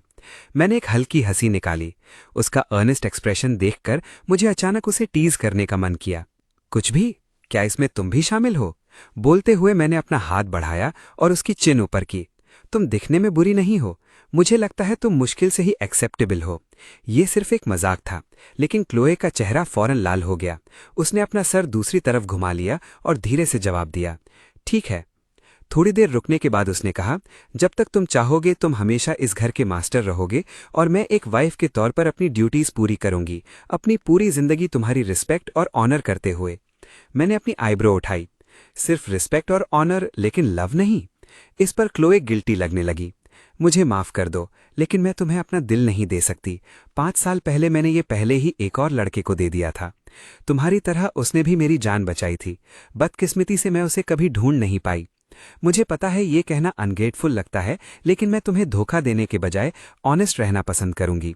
मेरे दिल के अलावा तुम्हें जो चाहिए वो मिल सकता है, यहां तक कि मेरी जान भी। तो वो फेथफुल टाइप की थी। मैं बिल्कुल बेफिक्र होकर हंसा। वैसे भी मैं यहां सिर्फ टेम्परेरी एक मिशन के लिए था। इसमें से इमोशंस को दूर रखना हम दोनों के लिए बेहतर था। ठीक है फिर, चलो अभी के लिए सिर्फ नाम के लिए कपल बनने पर राजी होते हैं। जब तुम अपना बिलवेड बॉय ढूंढ लोगी, मैं पीछे हट जाऊंगा। मुझे ऐसा कहते सुनकर क्लोए टच्ड हो गई। फिक्र मत करो, क्योंकि तुम मेरे हस्बैंड हो, मैं तुमसे कभी अनफेथफुल नहीं होंगी। उसे ढूंढना सिर्फ क्लोजर मिलने के बारे में है। फ्यूचर में जब तक तुम्हें कोई और नहीं मिलती जिसे तुम लव करते हो, तब तक तुम्हें कोई जाने के लिए नहीं कह सकता। बोलते हुए उसका एक्सप्रेशन अचानक डार्क हो गया। सच कहूं तो मैंने उसे सालों तक ढूंढा, पर कोई कामयाबी नहीं मिली। हर कोई मुझे कहता है कि शायद वो अब जिंदा नहीं है, लेकिन मैं इस पर यकीन नहीं करती। मुझे हमेशा लगता है कि वो इस दुनिया में कहीं ना कहीं है। मैंने एक बड़ी स्माइल दी और उसे भरोसा दिलाया, मैं बाद में उसे ढूंढने में तुम्हारी मदद करूंगा। आखिरकार अगर मैं सच में किसी को ढूंढना चाहूं तो इस जमीन पर ऐसा कोई नहीं है जिसे मैं ट्रैक डाउन ना कर सकूं। क्लोए ने मेरी बातों को सीरियसली नहीं लिया और टॉपिक बदल दिया। मेरी बॉडी को पूरी तरह रिकवर होने में और कितने दिन लगेंगे? जल्द से जल्द कल तक, देर से देर परसों तक तुम एक नॉर्मल पर्सन की तरह घूमने फिरने के काबिल हो जाओगी। लेकिन तुम 3 साल तक बीमार थी, तुम्हारी बॉडी बहुत ज्यादा डिप्लीटेड है। तुम्हें रिक्यूपरेट करने के लिए वक्त चाहिए होगा और खुद पर ज्यादा जोर नहीं डालना चाहिए। क्लोए को तेवरी चढ़ाते देखकर मैंने गैस किया कि वो क्या सोच रही हैं। Revenge is a dish best served cold. इसमें जल्दी क्यों करनी? जिसने तुम्हें नुकसान पहुंचाया वो ज्यादातर लौरा ही थी। उसे रास्ते से हटाना उतना ही आसान होगा जितना हाथ पलटना। क्लोए ने एक ठंडी मुस्कुराहट दी। लौरा जैसी बिना दिमाग की औरत ज्यादा से ज्यादा किसी और के लिए एक हथियार है। उससे निपटने के बहुत से तरीके हैं। मैं बस नहीं चाहती कि वो इतनी आसानी से मर जाए। ये उन 3 साल के जहन्नुम के बाद इंसाफ नहीं होगा जो मैंने झेले हैं। क्लोए का लहजा अलग सा था, लेकिन उसमें कत्ल करने का इरादा साफ नजर आ रहा था। इसने मुझे उस कमेंट की याद दिला दी जो मैंने कभी उसकी फाइल में पढ़ा था। ये औरत पत्थर दिल और बेरहम है। वो दुश्मनी पालती है और जो भी उसके रास्ते में आता है उसका अंजाम बुरा होता है। शाम को रिचर्ड खुद क्लोए को डिनर के लिए नीचे बुलाने आया और खुशी से बोला, मैंने सुना तुम जाग गई हो, इसलिए तुम्हारा दूसरा भाई और उसकी बीवी तुम्हें देखने के लिए शिकागो से पूरी राह तय करके आए हैं। यहां तक कि फे भी वापस आ गई है। अपने आप को देखो, अपने बुढ़ा बाप से भी ज्यादा जरूरी हो। जब मैं घर आता हूं तो वो कभी इतना हंगामा नहीं करते। क्लोए ने सीधा बीच में कहा, वो इसलिए क्योंकि जब भी तुम वापस आते हो पैसे मांगने आते हो और जब भी तुम जाते हो औरतों के पीछे भागने के लिए जाते हो। वो अपने बाप से कभी बात नहीं घुमाती थी। रिचर्ड अजीब तरीके से हंसा। क्लोए, कम से कम किसी बाहर वाले के सामने अपने बाप की इज्जत तो रखो। मैंने अपनी आईब्रो उठाई। क्या तुम मुझे बाहर वाला कह रहे हो? अगले ही पल मुझे अपने हाथ में गर्माहट महसूस हुई जब क्लोए ने मेरा हाथ थामा। उसने मेरी तरफ ऊपर देखा और मुस्कुरा दी। एक बार शादी हो जाए तो तुम्हारा पति तुम्हारा सबसे करीबी परिवार होता है। रिचर्ड, जो खुद को बीच में फजूल महसूस कर रहा था, बड़बड़ाया, तुम छोटी बदमाश, तुमने पूरी जिंदगी अपने बाप को कभी ढंग से मुस्कुराहट नहीं दी। फिर भी तुम उस आदमी के साथ इतनी नरम हो जिसे तुम सिर्फ कुछ दिनों से जानती हो। आह, छोड़ो इसे, मैं जा रहा हूं। तुम दोनों जल्दी डिनर के लिए नीचे आ जाओ। रिचर्ड के जाने और दरवाजा बंद होने के बाद क्लोए बोली, रिचर्ड हमेशा से स्वार्थी और मौका परस्त रहा है। वो फायदे के लिए रिश्ते तोड़ने से पीछे नहीं हटता। जब उसने अभी तुम्हें बाहर वाला कहा तो वो हालात जांच रहा था। अगर मैंने अपनी बात साफ ना की होती तो वो तुम्हारे लिए मुश्किलें पैदा करना शुरू कर देता। मैं हंसा। वो रिश्ता तोड़ने की कोशिश कर सकता है, लेकिन हम देखेंगे कि क्या उसमें इतना दम है। मैं जानती हूं कि तुम नहीं डरते, बेशक। मैं बस नहीं चाहती कि तुम्हारे लिए कोई मुसीबत खड़ी हो। जब हम 5वीं फ्लोर से नीचे आए तो बड़ा डाइनिंग रूम पहले ही भरा हुआ था। उसका दूसरा भाई कैलेब सबसे पहले बोला, क्लोए, तुम ठीक लग रही हो। लगता है तुम अच्छे से ठीक हो रही हो। मैं तुम्हारे लिए बहुत खुश हूं। फिर वो एक तमीज भरी सलाम के साथ मेरी तरफ मुड़ा। तुम जरूर नए ब्रदर इन लॉ हो। मैं पिछले कुछ दिनों से बिजनेस के सिलसिले में बाहर था और मुझे तुमसे मिलने का मौका नहीं मिला। उम्मीद है तुम बुरा नहीं मानोगे। उसने अपनी बीवी ओलिविया की तरफ देखा, जिसने तुरंत एक लाल वेलवेट बॉक्स निकाला। ये हम दोनों की तरफ से शादी का गिफ्ट है। प्लीज देखो अगर तुम्हें यह पसंद आए। मैंने गिफ्ट लिया और उसे खोला। वो एक डायमंड से जड़ी हुई वॉच थी। एक आम इंसान की आंख के लिए यह महंगी लग सकती थी, लेकिन मैं एक नज़र में बता सकता था कि डायमंड घटिया क्वालिटी के थे। ये सब सिर्फ दिखावे के लिए था, हकीकत में बेकार। मैंने उनका घटियापन जाहिर नहीं किया, लेकिन मैंने दिखावे की खुशी भी नहीं दिखाई। सिर्फ इतना कहा, थैंक यू। जब तक तुम्हें यह पसंद है, हम सब परिवार हैं। इतना फॉर्मल होने की जरूरत नहीं है। ओलिविया मुस्कुरा रही थी, लेकिन अंदर ही अंदर वो मेरा मजाक उड़ा रही थी कि मैं एक गवार देहाती हूं जिसने कभी कोई अच्छी चीज नहीं देखी थी। पास ही लियो अपने पालतू कुत्ते को प्यार कर रहा था। उसने दूर से एक नजर डाली। वो वॉच की क्वालिटी नहीं देख सकता था, सिर्फ इतना कि वो स्टाइलिश लग रही थी। उसने कड़वाहट से कहा, कैलेब, ओलिविया, तुम आते ही उसे गिफ्ट क्यों दे रहे हो? मुझे भी एक नई वॉच चाहिए। तुम मेरे लिए क्यों नहीं लाए? कैलेब हंसा। तुम अब बड़े हो गए हो, अब भी गिफ्ट्स मांग रहे हो। मैं कल अपनी सिस्टर इन लॉ से कहकर तुम्हारे लिए एक पसंद करवा लूंगा। ये सुनकर मैंने सुकून से कहा, लियो, तुम्हें ये वॉच पसंद है, तुम ये क्यों नहीं ले लेते? सच में? लियो को यकीन नहीं हो रहा था कि मैं इतनी जल्दी मान गया। मैंने सबके सामने बॉक्स से वॉच निकाली और उसके पास गया।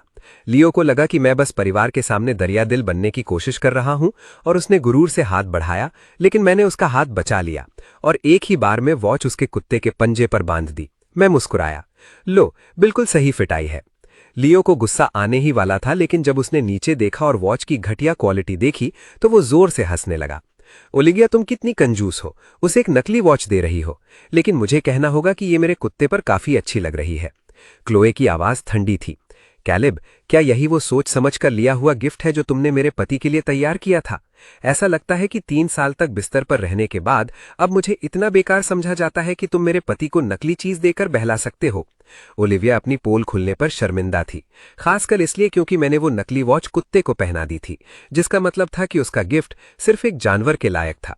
जैसे ही वो कोई बहाना बनाने वाली थी, कैलेब पहले बोला, क्लोए, नाराज मत हो। ये जरूर कोई गलत फहमी होगी। मुझे यकीन है कि तुम्हारी सिस्टर इन लॉ को जूलर ने धोखा दिया है। मैं कल अपने ब्रदर इन लॉ के लिए एक नया गिफ्ट खरीद लूंगा। क्लोए ने जवाब दिया, तकलीफ मत करो, मेरे पति की पसंद ऊंची है। मुझे शक है कि तुम ऐसी कोई चीज चुन पाओगे जो उन्हें पसंद आए। अगर तुम सच में देना चाहते हो तो बस उसके बराबर का कैश दे दो। मैं हंसा और तुरंत बीच में बोला, मेरा account number 888,666 evergreen credit union में है। डायरेक्ट ट्रांसफर सबसे बेहतर रहेगा ताकि कोई ट्रांजैक्शन फीस ना लगे। हम नहीं चाहते कि मेरी सिस्टर इन लॉ को फालतू खर्चे की चिंता करनी पड़े। ओलिविया का दिल रो रहा था। ये जोड़ी इतनी बेशर्म कैसे हो सकती है? कौन गिफ्ट के बदले डायरेक्ट डिपॉजिट मांगता है? कैलेब हालांकि लापरवाही से पूछा, क्या $1 मिलियन काफी हैं? $1 मिलियन ने ओलिविया के दिल में और ज्यादा दर्द पैदा कर दिया। उसने घबराकर अपने पति को इशारा करने की कोशिश की। यह बस एक वेलकम गिफ्ट है, तुम्हें इतना देने की जरूरत नहीं है। एक बहुत अच्छी वॉच के लिए 1 लाख से ज्यादा काफी है। मुझे ओलिविया की शक्ल देखकर मजा आ रहा था और मैं खुद को थोड़ा और चिढ़ाने से नहीं रोक सका। मैं गांव में बड़ा हुआ हूं, इसलिए मुझे इन चीजों की ज्यादा समझ नहीं है। मुझे सच में नहीं पता कि क्या $1 मिलियन में एक अच्छी वॉच आ सकती है। क्यों ना हम इसे $2 मिलियन कर दें, जब तक तुम्हें ना लगे कि यह बहुत ज्यादा है। कैलेब, ओलिविया ऐसा लग रही थी जैसे वो बेहोश होने वाली है। इस लड़के की इतना मांगने की हिम्मत कैसे हुई? कैलेब हालांकि पुरसुकून रहा, बिल्कुल नहीं, जब तक मेरे ब्रदर इन लॉ खुश है। और इसी के साथ उसने उसी वक्त पैसे मुझे ट्रांसफर कर दिए। ट्रांजैक्शन पूरी होने के बाद सब डिनर के लिए अपनी जगहों पर बैठ गए। नए सर्वेंट्स खाना लाने और सूप सर्व करने में बिजी थे। कैलेब ने सारे नए चेहरों को देखते हुए पूछा, क्या घर का सारा स्टाफ बदल दिया गया है?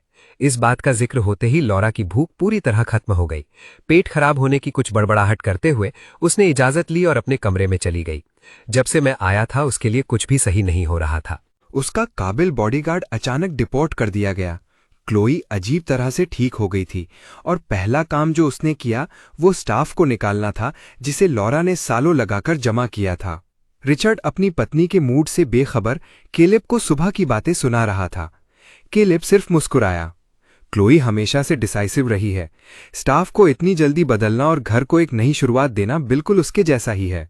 क्लोई ने ठंडे अंदाज में जवाब दिया, अगर तुम्हें घर नहीं संभाल सकते तो तुम्हें कॉरपोरेशन कैसे संभालोगे। डिनर के बाद मैं क्लोई को वापस हमारे कमरे में ले गया, दोबारा उसकी पल्स चेक की और उसे एक और पिल दी। क्लोई ने मुझ पर पूरा भरोसा किया, बिना किसी हिचकिचाहट के पिल निगल ली और पूछा, ये मेडिसिन आखिर है क्या जो तुम मुझे दे रहे हो। मैं शरारत से मुस्कुराया, जहर, लेकिन अब पूछने के लिए थोड़ी देर हो गई है क्योंकि तुम इसे कई दिनों से ले रही हो। अगर ये जहर तुम्हारी तरफ से है तो मैं इसे खुशी से ले लूंगी। तुम बेवकूफ हो, तुम लोगों पर बहुत आसानी से भरोसा कर लेती हो। क्या होगा अगर मैंने तुम्हें सिर्फ किसी बुरी स्कीम के लिए इस्तेमाल करने के लिए बचाया हो और फिर आखिर में तुम्हें मार दूं? फिर तुम्हें पिल्स बर्बाद करने की जरूरत नहीं होगी, बस मुझे बताओ कि क्या करना है। अगर तुम्हें मेरी जान चाहिए तो तुम्हें बस मांगना होगा। ये सुनकर मेरी हंसी निकल गई। तुम जिंदा ज्यादा इंटरेस्टिंग हो। वो पिल एक ऑल पर्पस एंटीडोट है जो मैंने खुद डेवलप किया है। ये बहुत सारे टॉक्सिन्स का असर खत्म करता है। मैं हमेशा कुछ अपने पास रखता हूं किसी भी जरूरत के लिए। इसकी डिटॉक्सिफाइंग प्रॉपर्टीज के अलावा इसका कोई साइड इफेक्ट नहीं है। मैंने अपनी जिंदगी में बहुत से लोगों को बचाया था, लेकिन मेरे सामने खड़ी ये औरत सबसे ज्यादा इंटरेस्टिंग थी। ओह सही, मुझे तुमसे किसी बारे में बात करनी है। मैं तुम्हें किसी भी साजिश से बचाने के लिए इसी कमरे में रुक रहा था, लेकिन अब जब पूरा एस्टेट तुम्हारे लोगों से भरा है तो मुश्किल है कि कोई तुम्हें इतनी आसानी से नुकसान पहुंचा सके। तो मैं सोच रहा था शायद तुम मेरे लिए एक अलग कमरे का इंतजाम कर सको। पिछले कुछ दिनों से सोफा पर सोना वाकई बहुत अनकंफर्टेबल रहा है। तुम्हें परेशानी हुई। क्लोई ने इस पर सीरियसली सोचा। आमतौर पर मैं तुम्हें तुम्हारा अपना कमरा दे देती, लेकिन अगर मैंने ऐसा किया तो लोगों को पता चल जाएगा कि हमारे बीच कुछ सही नहीं है। ये सुनकर मैं भी थोड़ा परेशान हो गया। वो तो सही है, क्यों ना हम एक और बेड ले लें। एक सोफा बेड परफेक्ट रहेगा। हम दिन के वक्त इसे फोल्ड कर सकते हैं ताकि किसी को पता न चले। ठीक है, क्लोई ने फौरन ऑर्डर दिया और 1 घंटे से भी कम वक्त में एक नया सोफा बेड डिलीवर हो गया। मुझे मानना पड़ेगा उसके लोग एफिशिएंट थे। अगर वो मजबूर ना होती और हुक्म देने के काबिल होती तो वो पिछले 3 सालों से इतनी बुरी तरह न तड़पती। बेडिंग लगने के बाद मैं लेटने ही वाला था, लेकिन क्लोई मुझसे पहले वहां पहुंच गई। मैंने कंफ्यूज होकर पूछा, तुम क्या कर रही हो? अब से तुम बेड पर सोगे, मैं यहां सोऊंगी। इसके साथ ही क्लोई ने खुद को ब्लैंकेट में लपेट लिया। थोड़ा आराम कर लो, गुड नाइट। चूंकि वो इतनी हमदर्द बन रही थी, मैंने उसके लग्जूरियस किंग साइज बेड पर कब्जा करने में हिचकिचाहट नहीं दिखाई, और मुझे कहना पड़ेगा कि ये बहुत ज्यादा कंफर्टेबल था। मैं फौरन सो गया। क्लोई, जिसे पूरी जिंदगी लाड़ में रखा गया था, पहले कभी सोफा बेड पर नहीं सोई थी, और आधी रात को अनकंफर्टेबल महसूस होने पर उसकी आंख खुल गई। वो दोबारा सोने के इरादे से मुड़ी, तभी उसकी नजर मुझ पर पड़ी। उसने मेरे चेहरे पर खौफ देखा, जैसे मैं किसी नाइटमेयर में फंसा हुआ था। नहीं, तुम मॉन्स्टर्स, दूर हो जाओ तुम सब। माँ, मेरी मदद करो। उस वक्त मैं वो दिन वाला कॉन्फिडेंट युवा लड़का नहीं रहा था जो किसी भी मसले को हल कर सकता था। मैं एक कमजोर बिल्ली के बच्चे की तरह था जो खुद को समेटे हुए नींद में बुदबुदाते हुए अपनी मां को पुकार रहा था। किसी वक्त क्लोई बेड पर आ गई थी और अब उसने मुझे पकड़ा हुआ था, धीरे से फुसफुसाते हुए, डरो मत, ये सिर्फ एक ख्वाब है। मैं यहां हूं, अब तुम्हें कोई नुकसान नहीं पहुंचा सकता। वो मेरा पास्ट नहीं जानती थी, लेकिन वो महसूस कर सकती थी कि मैंने यकीनन नाकाबिले बयान तकलीफ सही होगी। शायद उसकी मौजूदगी को महसूस करते हुए मैं धीरे धीरे शांत हो गया और दोबारा गहरी नींद में सो गया। जब मेरी आंख खुली तो मुझे होश में आने में कुछ सेकंड लगे। फिर मैंने अपने साथ बैठे शख्स को देखा और पूरी तरह हैरान रह गया। रात के किसी वक्त क्लोई मेरे बेड पर चढ़ गई थी और अब उसने मुझे जोर से पकड़ा हुआ था। गहरी नींद में सो रही थी और हल्के खर्राटे ले रही थी। मैं एक चौंकी हुई बिल्ली की तरह रिएक्ट किया, उसे बेड से नीचे लात मार दी। क्लोई फौरन जाग गई और चीखी, मैं एक पेशेंट हूं, अगर तुमने मुझे मार डाला तो तुम इस घर में और नहीं रह पाओगे। मैंने गुस्से से पूछा, तुम आधी रात को मेरे बेड में घुस आई, तुमने मेरे साथ क्या किया? क्लोई ने तंग आकर आह भरी, तुम्हारे कपड़े बिल्कुल सही हैं, मैं भला तुम्हारे साथ क्या कर सकती थी। इसके अलावा तुम्हारी स्किल्स के साथ अगर मेरे पास 100 गुना ज्यादा हिम्मत भी होती तब भी मैं कुछ करने की जुर्रत नहीं करती। मैंने कल रात तुम्हें नाइटमेयर देखते हुए देखा था और बस तुम्हें सुकून देना चाहती थी। मैं शायद बिना महसूस किए ही सो गई थी। मैं आखिरकार शांत हुआ और अपने कपड़े चेक किए। सब कुछ सही था। मेरा सबसे बड़ा डर अनजाने में बाप बनना था। फिर वही बात, अगर वाकई कुछ हुआ होता तो शायद मुझे इसका एहसास होता। लेकिन नाइटमेयर्स ने मुझे सालों तक परेशान किया था, एक ऐसा राज जो मैंने सबसे छुपा कर रखा था। मुझे उनकी आदत हो गई थी, लेकिन मैंने कभी उम्मीद नहीं की थी कि क्लोई का पता चल जाएगा। ठीक है, मैं फिलहाल तुम्हारी बात मान लेता हूं। फिर मैंने सख्ती से वार्निंग दी, मेरे नाइटमेयर्स के बारे में किसी को बताने की हिम्मत मत करना, और अगली बार बस ऐसे दिखावा करना जैसे तुमने कुछ देखा ही नहीं, और कोई हगिंग नहीं। इस पर क्लोई मुस्कुराए बिना नहीं रह सकी। परेशान मत हो, तुम्हारा राज मेरे पास महफूज है। मैंने उसे शक की नजर से देखा। तुम मुस्कुरा क्यों रही हो? क्या तुम मुझ पर हंस रही हो? क्लोई ने फौरन अपनी मुस्कुराहट रोक ली। नहीं, बिल्कुल नहीं। मैं बेबसी महसूस कर रहा था। एक बालिग मर्द एक औरत के सामने अपनी इज्जत खो रहा था। जब तक हम ब्रेकफास्ट के लिए नीचे गए तब तक 9 बज चुके थे। लियो नीचे आया, उसकी आंखों में अभी भी नींद थी, और उसने क्लोई और मुझे डाइनिंग रूम में देखा। इससे पहले कि वो करीब भी आता, क्लोई ने उसे एक ठंडी घूरती हुई नजर से देखा। लियो की भूख फौरन खत्म हो गई। उसने अपना सर नीचे किया और जल्दी से अपनी क्लासेस के लिए दरवाजे से बाहर निकल गया। मैं हंसी नहीं रोक सका। तुम्हारे भाई ने खाना तक नहीं खाया, तुमने सिर्फ एक नजर से डराकर भगा दिया। टिस टिस, बेचारा बच्चा। क्लोई को कभी भी लॉरा के बच्चे पसंद नहीं थे और उसने उनके साथ कभी अच्छा सुलूक नहीं किया था। उसने जवाब दिया, फिक्र मत करो, वो भूख से नहीं मरेगा।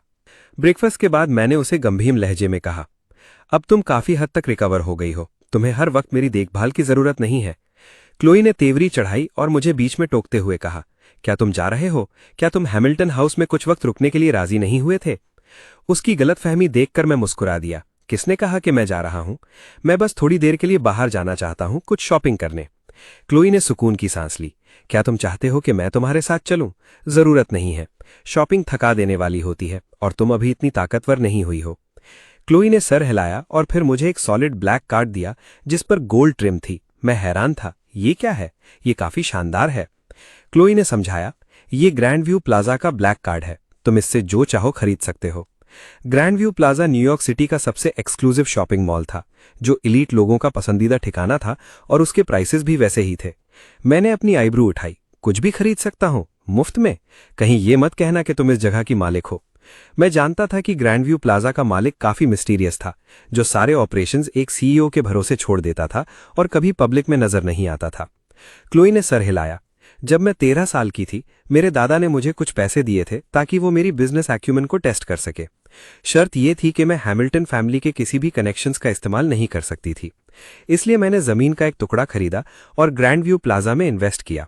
अगले साल न्यूयॉर्क में रियल एस्टेट की कीमतें आसमान पर पहुंच गईं और सिर्फ जमीन की वैल्यू 4 गुना बढ़ गई। बनने के बाद ये जल्दी ही देश का टॉप शॉपिंग डेस्टिनेशन बन गया। जो ब्लैक कार्ड तुम्हारे हाथ में है वो अपनी तरह का एकलौता है। इसके साथ तुम पूरा मॉल खरीद सकते हो। मैंने उसकी आवाज में मौजूद फख्र को नजरअंदाज किया और बस अपनी जुबान से आवाज निकाली, पूरा मॉल खरीद लूं, है ना? तुम्हें बुरा तो नहीं लगेगा अगर मैंने सच में ऐसा कर दिया तो? फिर मैं जोर से हंस पड़ा। फिक्र मत करो, मैं इतना लालची नहीं हूं, मैं ज्यादा से ज्यादा आधा मॉल ही लूंगा। और इसी के साथ मैंने कार्ड लिया और एक खुश मिजाज धुन गुनगुनाते हुए निकल गया। क्लोई मुझे जाते हुए देख रही थी। उसके आमतौर पर ठंडे चेहरे पर एक नायाब मुस्कुराहट थी। जल्द ही मैं मॉल पहुंच गया। जब मैं चल रहा था, एक डिस्प्ले विंडो में मेरी नजर एक शर्ट पर पड़ी। मैंने प्राइस चेक किया, $58,000। क्लोई के ब्लैक कार्ड के बिना भी मैं खुद इसे अफोर्ड कर सकता था। जैसे ही मैं पे करने वाला था, कोई और स्टोर में दाखिल हुआ और किस्मत की बात देखो, वो मेरा कजन टाइलर मिलर था, वही जिसने पागल क्लोई से शादी करने से इनकार कर दिया था। उसके साथ रायन स्कॉट था, जो स्कॉट फैमिली का एक यंग मास्टर था, जो न्यूयॉर्क की 3 सबसे ताकतवर डायनेस्टीज में से एक थी। रायन ने कहा, देखो, क्या ये वही लिमिटेड एडिशन शर्ट नहीं है जो हमने कल मैगजीन में देखी थी? ये असलियत में और भी बेहतर लग रही है। उसने सेल्स एसोसिएट के हाथों से शर्ट छीन ली, लेकिन जब उसने प्राइस टैग देखा तो उसका उत्साह ठंडा पड़ गया। मिलर सिर्फ खुशहाल थे, वो एक शर्ट पर इतने पैसे खर्च करना अफोर्ड नहीं कर सकता था। रायन स्कॉट को भी शर्ट पसंद आई, लेकिन उसे भी प्राइस थोड़ा ज्यादा लगा। स्कॉट फैमिली के एक इलेजिटिमेट बेटे होने की वजह से उसका रुतबा कम था। उसका मंथली अलाउंस $60,000 था और उसमें से तकरीबन सारे एक ही शर्ट पर खर्च करना थोड़ा ज्यादा था। तभी मेरे कजन टाइलर ने मुझे पहचान लिया। अरे, ये तो मेरा कजन इथान है, तुम यहाँ क्या कर रहे हो? जब मैं पहली बार हैमिल्टन्स के साथ रहने गया था, मैं बहुत सादगी से कपड़े पहनता था। मेरी अभी की स्टाइलिश अपीयरेंस एक बड़ा बदलाव थी। मुझे ये मजा ही मदा। क्या मॉल में होना इतना अजीब है? रायन, मैं तुम्हें मिलवाता हूं। ये मेरा कजन ईथन है, वही जिसे उस गुड लक मैरिज के लिए बेच दिया गया था। रायन के एक्सप्रेशन मजाहिया हो गए। तो ये वही कजन है जिसका तुमने बताया था, जिसने खुद को $2 लाख में एक पागल के परिवार में शादी करने के लिए बेच दिया। कोई हैरानी नहीं कि वो ऐसी जगह पर शॉपिंग अफोर्ड कर सकता है। आखिरकार उसने अपनी सोल बेच दी है। मैंने सच में अपने अंकल फ्रैंक से $2 लाख लिए थे, लेकिन वो शादी की पेमेंट के बहाने अपने पेरेंट्स की इनहेरिटेंस वापस लेना था। मैंने कभी नहीं सोचा था कि टाइलर कहानी को इस तरह मरोड़ देगा। मेरा चेहरा सख्त हो गया। मुझे शर्ट वापस दो। मेरे साथ पंगा मत लो, वरना तुम पछताओगे। इसे वापस दो। तुमने इसके पैसे नहीं दिए हैं, मैं क्यों दूं? तो तुमने मेरे परिवार से 2 लाख ग्रैंड निचोड़ लिए। तुम्हें किस बात का इतना घमंड है? तुम्हें वो पैसे बचाकर रखने चाहिए। जब तुम्हारी पागल पत्नी मर जाएगी तो तुम्हें सड़क पर फेंक दिया जाएगा। तब हमारे पास गिड़गिड़ाते हुए मत आना। इससे पहले कि वो अपनी बात खत्म करता, मैंने उसके चेहरे पर एक जोर का थप्पड़ मारा। फौरन उसकी चीख पर एक लाल हाथ का निशान छप गया। मैंने ठंडे लहजे में कहा, मुझे लगता है मैंने मिलर्स के घर पर तुम्हारे साथ ज्यादा नरमी बरती थी, अगर तुम्हें लगता है कि तुम मेरे साथ अब इतनी बदतमीजी कर सकते हो। तुम्हारी मुझे मारने की हिम्मत कैसे हुई?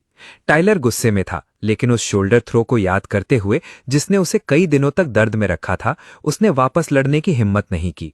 इसके बजाय उसने रायन स्कॉट की तरफ मदद की उम्मीद देखा। इससे पहले कि वो कोई रिएक्शन देता, मैंने उसके हाथ से शर्ट छीन ली। जो पहले आए वही पहले पाए। क्या कभी इसके बारे में सुना है? अगर नहीं तो जाओ अपनी मां से कहो कि वो तुम्हें कुछ तमीज सिखाएं। स्कॉट परिवार में वापस आने के बाद से रायन को हर जगह इज्जत दी गई थी। उसकी कभी इस तरह बेइज्जती नहीं हुई थी। क्या तुम्हें कोई अंदाजा है कि मैं कौन हूं? तुम्हारी मुझसे इस तरह बात करने की हिम्मत कैसे हुई? मैंने नाक चढ़ाई। मुझे कोई परवाह नहीं तुम कौन हो, मेरे रास्ते से हट जाओ। रायन ने अपने दांत पीसे। न्यूयॉर्क में हैमिल्टन्स को भी स्कॉट परिवार को कुछ इज्जत दिखानी पड़ती है। मैं खारिज करते हुए हंसा। हैमिल्टन्स शायद स्कॉट्स को इज्जत दिखाते होंगे, लेकिन वो लिहाज तुम्हारे जायज रिश्तेदारों के लिए है, तुम जैसे इललेजिटिमेट बेटे के लिए नहीं।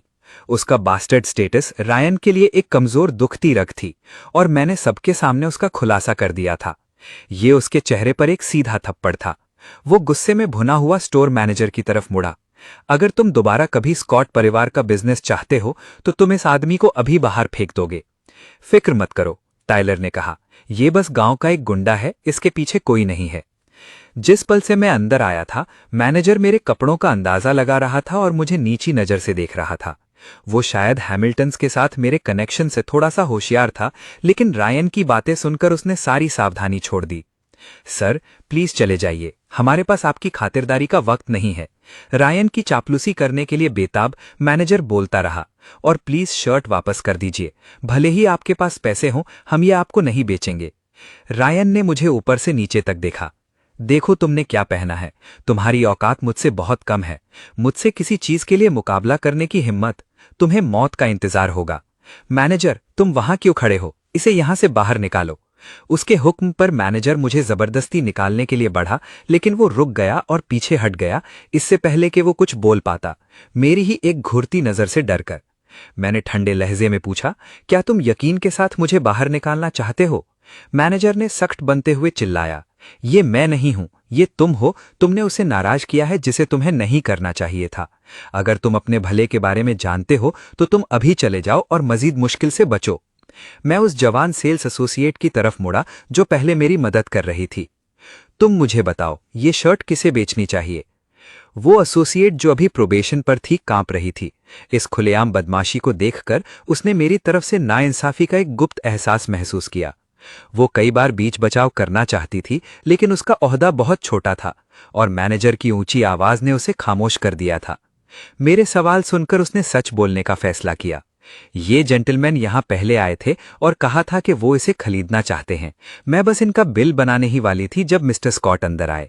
मैनेजर गरजा, तुम बेवकूफ लड़की, क्या तुम अपनी नौकरी खोना चाहती हो? क्या तुम्हें कोई अंदाजा है कि मिस्टर स्कॉट कौन है? अगर तुमने उन्हें नाराज किया तो तुम इस इंडस्ट्री में फिर कभी काम नहीं कर पाओगी। हालांकि उस जवान एसोसिएट में हिम्मत थी। उसने अपनी काम वाली जैकेट उतारी। ठीक है, मैं नौकरी छोड़ती हूं। मैं बस अपने होम टाउन वापस चली जाऊंगी। शहर बदमाशों से भरा हुआ है। कम से कम गांव के लोग ईमानदार होते हैं। मैं उसकी हिम्मत देखकर हैरान था।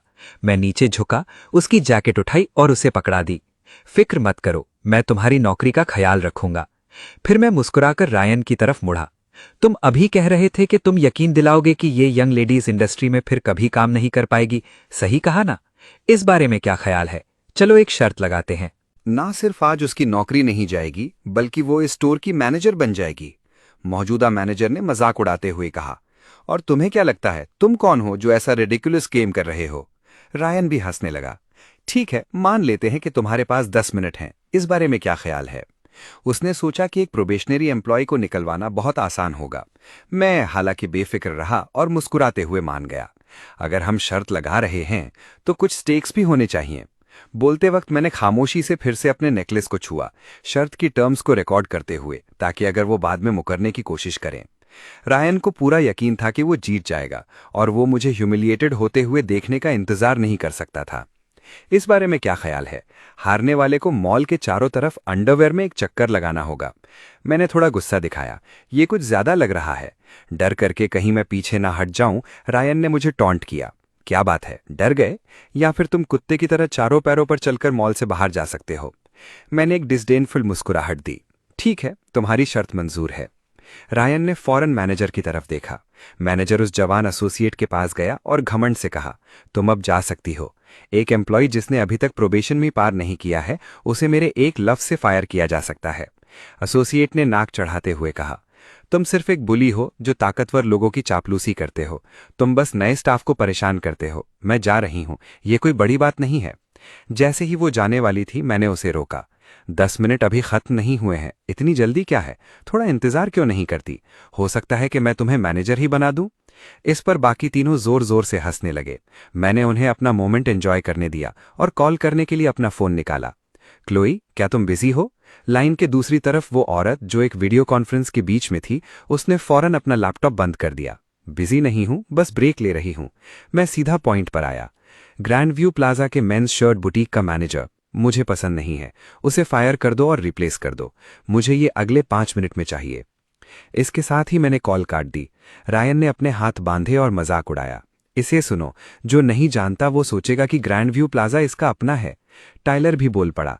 इसने शायद उस ल्यूनेटिक के साथ बहुत वक्त गुजारा है। इसका दिमाग नरम हो गया है। फैंटेसी और रियलिटी में फर्क नहीं कर सकता। रायन ने आहें भरते हुए अपना सर हिलाया। कितनी शर्म की बात है, एक भला चंगा इंसान, इतना लालच कि उसने एक पागल औरत से शादी कर ली और अब वो खुद पागल हो गया है। तभी एक आदमी शार्प सूट पहने भागते हुए स्टोर में आया।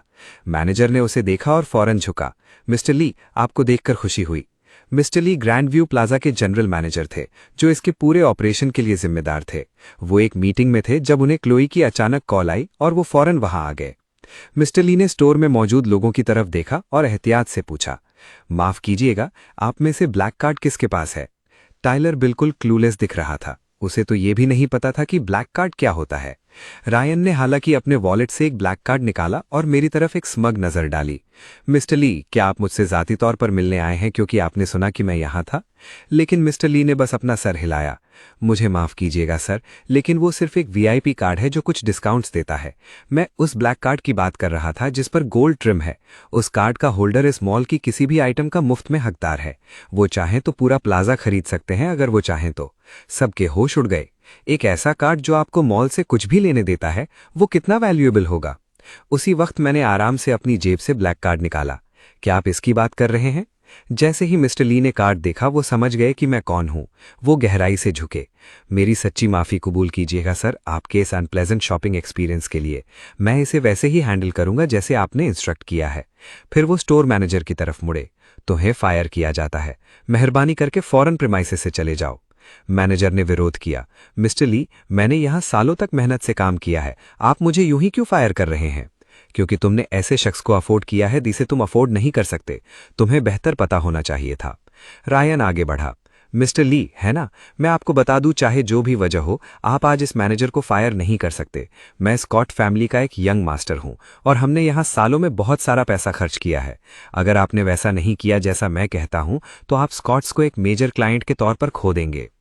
ये सुनकर मैंने अपनी भौं उठाई। एक मेजर क्लाइंट कहते हो? मिस्टर ली, आज से ग्रैंड व्यू प्लाजा अब मिस्टर स्कॉट को मजीद कोई सर्विस नहीं देगा। जनरल मैनेजर झुके। जी सर, जैसा आप चाहें। रायन का चेहरा बदसूरत हो गया। मिस्टर ली, क्या आपको सच में स्कॉट फैमिली को नाराज करने से डर नहीं लगता? मुझे माफ करें, लेकिन मैं सिर्फ एक एम्प्लॉय हूं। जब ओनर ऑर्डर देती है तो मुझे उसे फॉलो करना पड़ता है।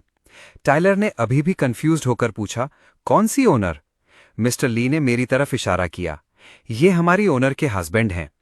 रायन ने हैरानी से मेरी तरफ देखा। तुम्हारा मतलब ये कंट्री बम्पकिन? इसका तुम्हारी ओनर के साथ क्या रिश्ता है? मुझे मत बताना कि तुम्हारी बॉस हैमिल्टन फैमिली की वो मैड वुमन है। मिस्टर ली की आंखें ठंडी हो गईं। सर, मैं आपको अपनी जुबान संभालने की सलाह देता हूं। हमारी ओनर अब पूरी तरह रिकवरी कर चुकी हैं। ग्रैंड व्यू प्लाजा के सक्सेसफुल होने के बाद क्लोए ने इसकी मैनेजमेंट से कदम पीछे हटा लिए थे और बहुत कम लोग जानते थे कि वो इसकी ओनर है। टाइलर शॉक था। रिकवर्ड? क्या ये सच है? मैंने कभी किसी पागल इंसान के ठीक होने के बारे में नहीं सुना। मिस्टर ली ने उससे बहस करना मुनासिब नहीं समझा और इज्जत से मेरी तरफ मुड़े। सर, क्या आपके पास कोई और इंस्ट्रक्शंस हैं? मैंने उस हैरान यंग एसोसिएट की तरफ इशारा किया। मुझे ये लड़की पसंद है, इसे इस स्टोर का मैनेजर बना दो। इसके अलावा मुझे लगता है बस इतना ही। मैं आज यहां सिर्फ शॉपिंग करने आया था। मेरा रायन के साथ वेजर करने का कोई इरादा नहीं था। मेरे पास उस जैसे लोगों से निपटने के अपने तरीके हैं। लेकिन मैं ये देखने के लिए क्यूरियस था कि क्या क्लोई मेरे लिए स्कॉट फैमिली को नाराज करने के लिए तैयार होगी। शुक्र है उसने निराश नहीं किया।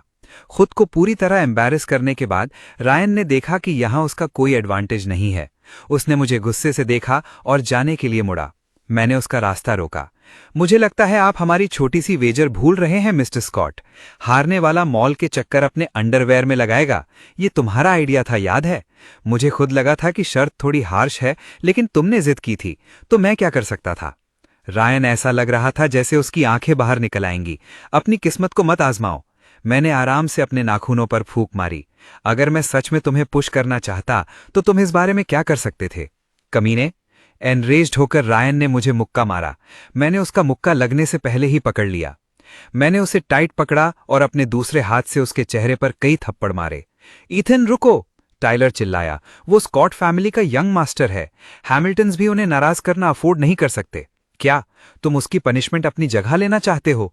मैं तुम्हें सलाह दूंगा कि सोच लो कि क्या तुम इसे संभाल पाओगे। टाइलर तुरंत साइलेंट हो गया और पीछे हट गया। मैंने एक रोगिश ग्रिन दी। एक्चुअली मैं अग्री करता हूं कि अंडरवेयर में घूमना एक बैड आइडिया है। तुम्हारा फिजिक टेरेबल है, ये देखने में बुरा लगेगा। इसके बारे में क्या ख्याल है? तुम यहां से कुत्ते की तरह क्रॉल करके बाहर जाओ और हमारा हिसाब बराबर हो जाएगा। रायन पूरी तरह टूट चुका था।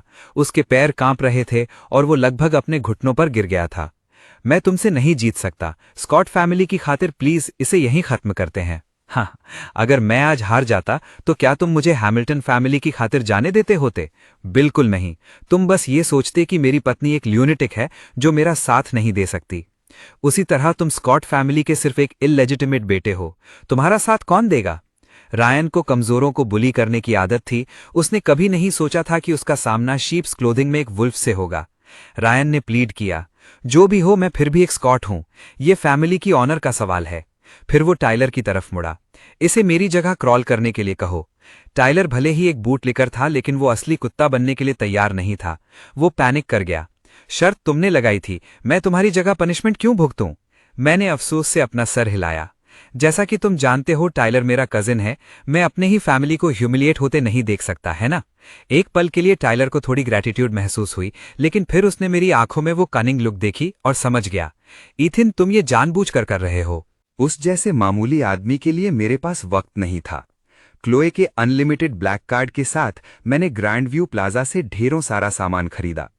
मैं शॉपिंग बैग से लदा हुआ हैमिल्टन एस्टेट वापस आया। मैंने क्लोए को एक रॉकिंग चेयर पर सुकून से बैठे हुए सनसेट देखते देखा, जो पूरी तरह से एक ठीक होने वाली पेशेंट लग रही थी। मैं संतुष्टि से मुस्कुराया, बेड के नीचे वाले बेंच पर बैग्स फेंके और बाथरूम चला गया। असल में क्लोए पूरा दिन वीडियो कॉन्फ्रेंसेज में थी। उसने जल्दी से अपना लैपटॉप तभी हटाया और आराम करने का नाटक किया जब गेट के सिक्योरिटी गार्ड ने मेरे वापस आने की खबर दी। 3 साल तक लाचार रहने की वजह से उसने काफी वक्त और काम खो दिया था। अब जब वो बेहतर महसूस कर रही थी, वो वापस काम पर जाने के लिए बेताब थी, लेकिन मेरा उसे आराम करने के लिए जोर देना उसे घर पर रहने के लिए मजबूर कर रहा था। क्लोए ने मिस्टर ली से मेरे और रायन स्कॉट के बीच हुई झड़प के बारे में पहले ही सुन लिया था। उसे स्कॉट फैमिली को नाराज करने की चिंता नहीं थी, लेकिन वो ये जानने के लिए उत्सुक थी कि ऐसी कौन सी शर्ट थी जिसकी वजह से मैंने इतना तमाशा किया। उसका ध्यान कमरे में घूमते हुए बेंच पर रखे एलसी शॉपिंग बैग पर गया। अगर मैं ना होता तो उसे याद भी नहीं रहता कि उसके मॉल में एलसी बुटीक है, लेकिन अब शायद बोर्डम की वजह से उसे अचानक देखने का मन हुआ कि मैंने क्या खरीदा है। क्या ये वही है? उसने बैग उठाया, लेकिन इससे पहले कि वो अंदर देखती, मैं बाथरूम से बाहर आ गया। तुम मेरी चीजों के साथ क्या कर रही हो? चौंक कर क्लोए ने बैग गिरा दिया। महंगी सिल्क शर्ट और एक भड़कीले पैटर्न वाली बॉक्सर शॉर्ट्स बाहर निकलकर सीधा उसकी स्लीपर्स पर गिरी। क्लोए शर्मिंदा हो गई और बात छुपाने की कोशिश करने लगी। मैं बस ये चेक कर रही थी कि कहीं तुमने मेरे लिए कोई गिफ्ट तो नहीं खरीदा और गलती से गलत बैग उठा लिया। मैं खुद थोड़ा शर्मिंदा था। तुम्हारे पास यहां वो सब कुछ है जो तुम चाहो, तुम्हें किस तरह के गिफ्ट की जरूरत होगी? मैंने अपनी घबराहट छुपाने के लिए सख्त बनने की कोशिश करते हुए कहा। मैंने अपना गला साफ किया, आराम से बॉक्सर शॉर्ट्स उठाई और उन्हें क्लोजेट में छुपाने के लिए मुड़ा, लेकिन तभी मैंने अपने पीछे से एक ठंडी और हल्की हंसी सुनी। असल में ये काफी अच्छी है, इसके लिए लड़ना बनता है। इस बीच मिलर्स के घर पर मेरे द्वारा बेइज्जत होने और रायन स्कॉट की दुश्मनी मोल लेने के बाद टाइलर ने देखा कि न्यूयॉर्क में उसका फ्यूचर बर्बाद हो गया है। वो रातों रात क्लीवलैंड भाग गया और रोते हुए अपने माँ बाप को अपनी परेशानियां सुनाई। जब उसकी माँ डायान में ये कहानी सुनी तो गुस्से से उसका चेहरा सफेद पड़ गया। उस एहसान फरामोश बच्चे की हिम्मत कैसे हुई तुम्हारे साथ ऐसा सुलूक करने की? मैं ये बर्दाश्त नहीं करूंगी। मैं कल हैमिल्टन्स के घर जाऊंगी और उससे हिसाब बराबर करूंगी। फ्रैंक, उसका बाप, किसी और चीज पर ध्यान दे रहा था। टाइलर, क्या तुम कह रहे हो कि क्लोए हैमिल्टन ठीक हो गई है? मैंने कभी नहीं सुना कि कोई मेंटल इलनेस वाला शख्स ठीक हुआ हो। टाइलर भी उतना ही परेशान था। मुझे नहीं पता कैसे, लेकिन ग्रैंडव्यू प्लाजा के जनरल मैनेजर ने कहा कि वो ठीक हो गई है। उसने ये नहीं बताया कि कैसे। ये सुनकर डायन जलन से भर गई। वो लड़का बहुत ज्यादा लकी है। मुझे लगा था कि शादी के कुछ ही वक्त बाद वो विडोअर बन जाएगा। यहां कुछ तो गड़बड़ है। शायद ये मरने से पहले की आखिरी कोशिश है, वरना वो कभी उससे उसकी शादी नहीं करने देते। टाइलर का उदास चेहरा खिल उठा। सही कहा, सही कहा। शायद ये बस आखिरी दम है और वो हमारे लिए नाटक कर रही है। फ्रैंक ने एक पल के लिए सोचा। अंदाजा लगाने का कोई फायदा नहीं है। हम कल हैमिल्टन से स्टेट जाएंगे। मैं उनका अंकल हूं, जिससे मैं क्लोए का रिश्तेदार बन जाता हूं। हम उनके कानूनी इन लॉज हैं। अगर वो सच में ठीक हो गई है तो शायद हमें इससे कुछ फायदा हो सके। फिर उसने टाइलर को हिदायत दी, जब हम कल जाएंगे तो याद रखना कि तुम्हारा बिहेवियर सबसे अच्छा हो और अपने कजिन के साथ बनाए रखना। अगली सुबह क्लोए ने एक बार फिर खुद को मेरे बेड से बाहर पाया और उसके बाद इल्जामों की बौछार हो गई। क्लोए, तुम मेरे शरीर को लेकर इतनी ज्यादा ऑब्सेस्ड क्यों हो? तुमने अपना वादा तोड़ा। तुम आधी रात को मेरे बेड में घुसती रहती हो। क्या मैं तुम्हारे साथ बहुत अच्छा रहा हूं? क्या मैंने तुम्हें इतना बिगाड़ दिया है कि तुम्हें लगता है कि तुम मेरा फायदा उठा सकती हो? क्लोए खामोश थी। खुशकिस्मती से वो तैयार थी। उसने रात के वक्त अपना फोन रिकॉर्डिंग पर लगा दिया था, जिसने न सिर्फ मेरा नाइटमेयर रिकॉर्ड किया, बल्कि ये भी साबित किया कि उसने ढंग से बिहेव किया था और कुछ गलत नहीं किया था। वीडियो देखने के बाद मेरा गुस्सा ठंडा हो गया। क्लोए ने सुकून की सांस ली और मन ही मन अपनी होशियारी पर अपनी पीठ थपथपाई। लेकिन अगले ही पल मेरा लहजा फिर बदल गया। तुम्हें मुझे फिल्म करने की इजाजत किसने दी? मुझे नहीं पता था कि तुम्हें सीक्रेट रिकॉर्डिंग करने का शौक है। क्लोई के पास कोई अल्फाज नहीं थे। जब एक मर्द नासमझ बनने का फैसला कर लेता है तो कोई कुछ नहीं कर सकता। उस सुबह जब लॉरा अपनी कार में जा रही थी, उसने मेन गेट पर एक अनजान व्हीकल खड़ी देखी। पूछताछ करने पर उसे पता चला कि वो मिलर फैमिली थी। सिक्योरिटी गार्ड उनका अनाउंसमेंट करने ही वाला था, लेकिन लॉरा की आंखों में चमक आई और उसने कहा, हमारे इन लॉज आए हैं, इसमें रिपोर्ट करने वाली क्या बात है? तुम लोगों को कोई समझ नहीं है, गेट फौरन खोलो। वो एक नजर में देखकर बता सकती थी कि मिलर्स अच्छे लोग नहीं हैं और वो या तो मेरे लिए ट्रबल खड़ी करने आए हैं या फिर कुछ मांगने। फिर लॉरा ने रिचर्ड को मैसेज भेजकर घर आने को कहा। मिलर्स लॉरा के गर्मजोशी से किए गए वेलकम से हैरान थे क्योंकि उसने खुद दरवाजे पर उनका इस्तकबाल किया। टाइलर ने अपने आप से सोचा, तो इसकी मदर इन लॉ इतनी अच्छी है। कोई हैरत की बात नहीं कि ईथन बाहर इतना एरोगेंट है। वो जरूर अपनी वाइफ की फैमिली से बिगड़ा हुआ होगा। हैमिल्टन एस्टेट को देखकर, जो कि एक रॉयल कासल जितना बड़ा था और अंदर और बाहर से लैविशली डेकोरेटेड था, टाइलर पछतावे से भर गया। वो तीनों अभी लिविंग रूम में दाखिल ही हुए थे जब मैं नीचे आया। मैं उन्हें देखकर काफी हैरान था। जब फ्रैंक ने मुझे देखा, उसका चेहरा खिल उठा और फिर उसने कुछ इमोशनल आंसू निकाले। तुम यहां काफी दिनों से हो, तुमने अपने अंकल को कॉल क्यों नहीं किया? क्या तुम हैमिल्टन्स के यहां ठीक से सेटल हो रहे हो? मुझे उसकी एक्टिंग स्किल्स की तारीफ करनी पड़ी। मुझे नहीं पता था कि आपको मेरी इतनी फिक्र है अंकल। मैंने काफी दिनों से आपकी कोई खबर नहीं सुनी थी, इसलिए मैंने सोचा कि आप मुझे भूल गए हैं। फ्रैंक ने अपनी नाक रगड़ी और अजीब तरीके से हंसा। ऐसा कैसे हो सकता है? तुम मेरे अकेले नेफ्यू हो। मैंने हमेशा तुम्हारा सबसे ज्यादा ख्याल रखा है। उसने डायन की तरफ एक इशारा किया। उसने जल्दी से वो गिफ्ट्स निकाले जो वो लाए थे और फ्रैंक ने उन्हें बड़े जोश के साथ बांटना शुरू किया। तुम्हारी आंट और मैंने सबके लिए ये चुनने में काफी मेहनत की है। मिस हैमिल्टन कहाँ है? मैं सोफे की तरफ गया, गिफ्ट्स पर नजर डाली और खुशी का दिखावा किया। वाओ, ये सब बहुत बढ़िया चीजें हैं। आप और आंट डायान ने जरूर बहुत पैसे खर्च किए होंगे। खास तौर पर मेरी मदर इन लॉ के लिए ये सिल्क स्कार्फ एक टॉप डिजाइनर का है। इसकी कीमत शायद उस पूरे वार्डरोब से ज्यादा होगी जो आपने मेरे लिए खरीदा था। फ्रैंक ने मेरी आवाज में कड़वाहट महसूस की। उसने सोचा कि मैं अभी भी कल की बात पर परेशान हूं और उसने टाइलर को आगे धक्का किया। टाइलर ने मुझे बताया कि क्या हुआ था। तुम बड़े दिल वाले हो, इसलिए अपने ही कजिन के खिलाफ कोई दुश्मनी मत रखो। हालांकि वो नहीं चाहता था, लेकिन टाइलर ने आधे दिल से माफी मांगी। लॉरा की क्यूरियोसिटी बढ़ गई। कल क्या हुआ था? इसलिए फ्रैंक ने कल के वाक्यात का एक मुख्तसर वर्जन सुनाया। इस बात को हल्का कर दिया कि टाइलर और रायन ने मेरी इंसल्ट की थी और उसे एक शर्ट पर छोटी सी बहस के तौर पर पेश किया। उसके बताने के तरीके से मैं एक नासमझ शख्स लगा जिसने बिना किसी वजह से स्कॉट फैमिली को ऑफेंड कर दिया था। जैसे ही वो खत्म कर रहा था, रिचर्ड अंदर आया और उसने सुन लिया। वो भड़क उठा। क्या तुमने एक शर्ट पर $50,000 से ज्यादा खर्च किए और इस चक्कर में स्कॉट्स को नाराज कर दिया?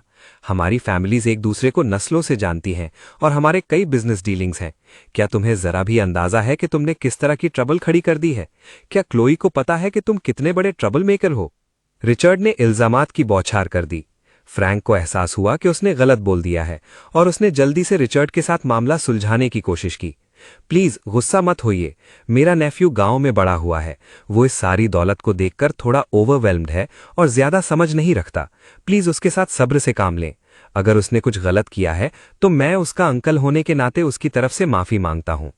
इस पूरे सीन को उकताने वाला समझते हुए मैं ऊपर जाने के लिए मुड़ा, लेकिन टाइलर, जो हमेशा नादान बनता था, बेशर्मी से मेरे पीछे आया। हमारी बात खत्म नहीं हुई है। तुम क्यों जा रहे हो? मिस हैमिल्टन की हेल्थ कैसी है? तुम हमें उनसे मिलने ऊपर क्यों नहीं ले जाते? मैंने साफ इनकार कर दिया। कोई जरूरत नहीं है। मेरी वाइफ को रेस्ट की जरूरत है और वो स्ट्रेंजर्स से डिस्टर्ब नहीं होना चाहती। फ्रैंक जिद करने लगा। तुम हमें स्ट्रेंजर्स कैसे कह सकते हो? हम तुम्हारी फैमिली हैं। लॉरा ने, जो हमेशा आग लगाने का काम करती थी, बीच में कहा। मैंने क्लोई को ब्रेकफास्ट पर देखा था और वो अच्छे मूड में लग रही थी। मुझे यकीन है कि वो गेस्ट से मिल सकती है। इसके अलावा एक पत्नी के लिए अपने पति के परिवार से छुपना सही नहीं है। किसने कहा मैं छुप रही थी? एक ठंडी आवाज ने अचानक बीच में कहा। फिर सबने एलिगेंट क्लोई हैमिल्टन को सीढ़ियों से नीचे उतरते देखा। अब उसे व्हील चेयर की आवश्यकता नहीं थी और उसकी हाल ही की बीमारी का कोई निशान नहीं दिख रहा था। जब टाइवर ने उसे देखा, वो उससे अपनी नजरें नहीं हटा सका। क्या ये क्लोई हैमिल्टन थी? किसी ने उसे कभी नहीं बताया था कि वो इतनी ज्यादा खूबसूरत थी और वो बिना किसी बीमारी के निशान के बिल्कुल स्वस्थ लग रही थी। इस स्त्री को उसकी मंगेतर होना चाहिए था, पर उस घटिया ईथन की किस्मत चमक गई थी। क्लोई ने टाइलर की तरफ एक बार भी मुड़कर नहीं देखा। सिर्फ जब उसकी आंखें मेरी आंखों से मिली, तब उनकी ठंडक पिघलती हुई लगी। मैंने सुना तुम्हारा परिवार यहां था। तुमने मुझे बताया क्यों नहीं? मुझे अभी पता चला कि वो यहां हैं जब मैं नीचे आया। क्लोई ने तुरंत बात का अर्थ समझ लिया। मिलर्स बिना बताए आ गए थे। उसी पल रिचर्ड शिकायत करने के लिए पास आया। क्लोई, तुम्हें सच में अपने पति को नियंत्रण में रखने की आवश्यकता है। क्या तुम जानती हो उसने कल क्या किया? वो एक शर्ट के लिए स्कॉट फैमिली के एक यंग मास्टर से लड़ पड़ा। उसने निश्चित रूप से उन्हें नाराज कर दिया है। इससे पहले कि वो अपनी बात पूरी करता, क्लोई ने उसे ठंडी आवाज में टोक दिया। किसी ने मेरे पति से शर्ट के लिए मुकाबला करने की हिम्मत की? वो भाग्यशाली है कि मैं स्कॉट्स के पास हिसाब बराबर करने नहीं गई। रिचर्ड क्रोध में था। तुम ढीठ लड़की, तुम एक पुरुष के लिए ऐसी बात कैसे कह सकती हो? हैमिल्टन कॉर्पोरेशन पिछले 2 साल से स्कॉट्स के साथ मिलकर काम कर रही है। क्या होगा अगर इस घटना का असर हमारे बिजनेस संबंध पर पड़ा? क्लोई ने नफरत से कहा। पिछले 2 साल से स्कॉट्स के साथ बिजनेस करने वाला केलब रहा है, मैं नहीं। इसका मुझसे क्या लेना देना? जब से तुमने कंपनी से अपना हाथ खींच लिया है, तुम्हें इसके मामलों से दूर रहना चाहिए। तुम एहसान न मानने वाली बेटी। रिचर्ड क्रोध में उबल रहा था, पर अंत में वो क्लोई के सामने बेबस था और सिर्फ क्रोध में पैर पटककर वहां से जा सका। मैं अपने निजी मामलों से क्लोई को परेशान नहीं करना चाहता था, इसलिए मैंने फ्रैंक से कहा, तुम आज सच में यहां क्यों आए हो? बस साफ साफ बोलो। ईथन, क्या हम अकेले में बात कर सकते हैं? ये देखने के लिए उत्सुक कि वो क्या करने वाला है, मैंने क्लोई से कहा, उनकी चिंता मत करो, कमरे में वापस जाओ और विश्राम करो, मैं इसे संभाल लूंगा। फिर मैं फ्रैंक को 2nd फ्लोर के सिटिंग रूम में ले गया। जैसे ही क्लोई जाने वाली थी, डायान ने उसे बड़े प्रेम से पुकारा, तो ये मेरी प्यारी नीस इन लॉ है। तुम वाकई बहुत खूबसूरत हो। ईथन इतनी अद्भुत पत्नी पाकर बहुत भाग्यशाली है। आओ आओ, बैठो और अपनी आंट से बातें करो। ईथन जब बालक था तब उसे मुझसे बातें करना बहुत पसंद था। उसे मेरा बचपन जिक्र करते हुए सुनकर क्लोई को रुचि हुई। डायान ने मेरे अतीत के बारे में कुछ बनावटी कहानियां सुनाई, फिर विषय बदल दिया। ईथन और टायलर बचपन में सबसे अच्छे दोस्त थे, लगभग एक दूसरे से अलग न होने वाले। क्यों ना तुम टायलर को उसके बारे में कुछ कहानियां सुनाने दो? फिर वो लॉरा की तरफ मुड़ी। गार्डन बहुत सुंदर लग रहा है, क्या तुम मुझे वहां घुमाने ले जाओगी? जिस पल से उसकी नजर क्लोई पर पड़ी थी, टायलर अपनी नजर नहीं हटा सका था। डायान ने अपने पुत्र की दीवानगी को देखा था और जानबूझकर उनके लिए अकेले रहने का अवसर बनाने की कोशिश कर रही थी।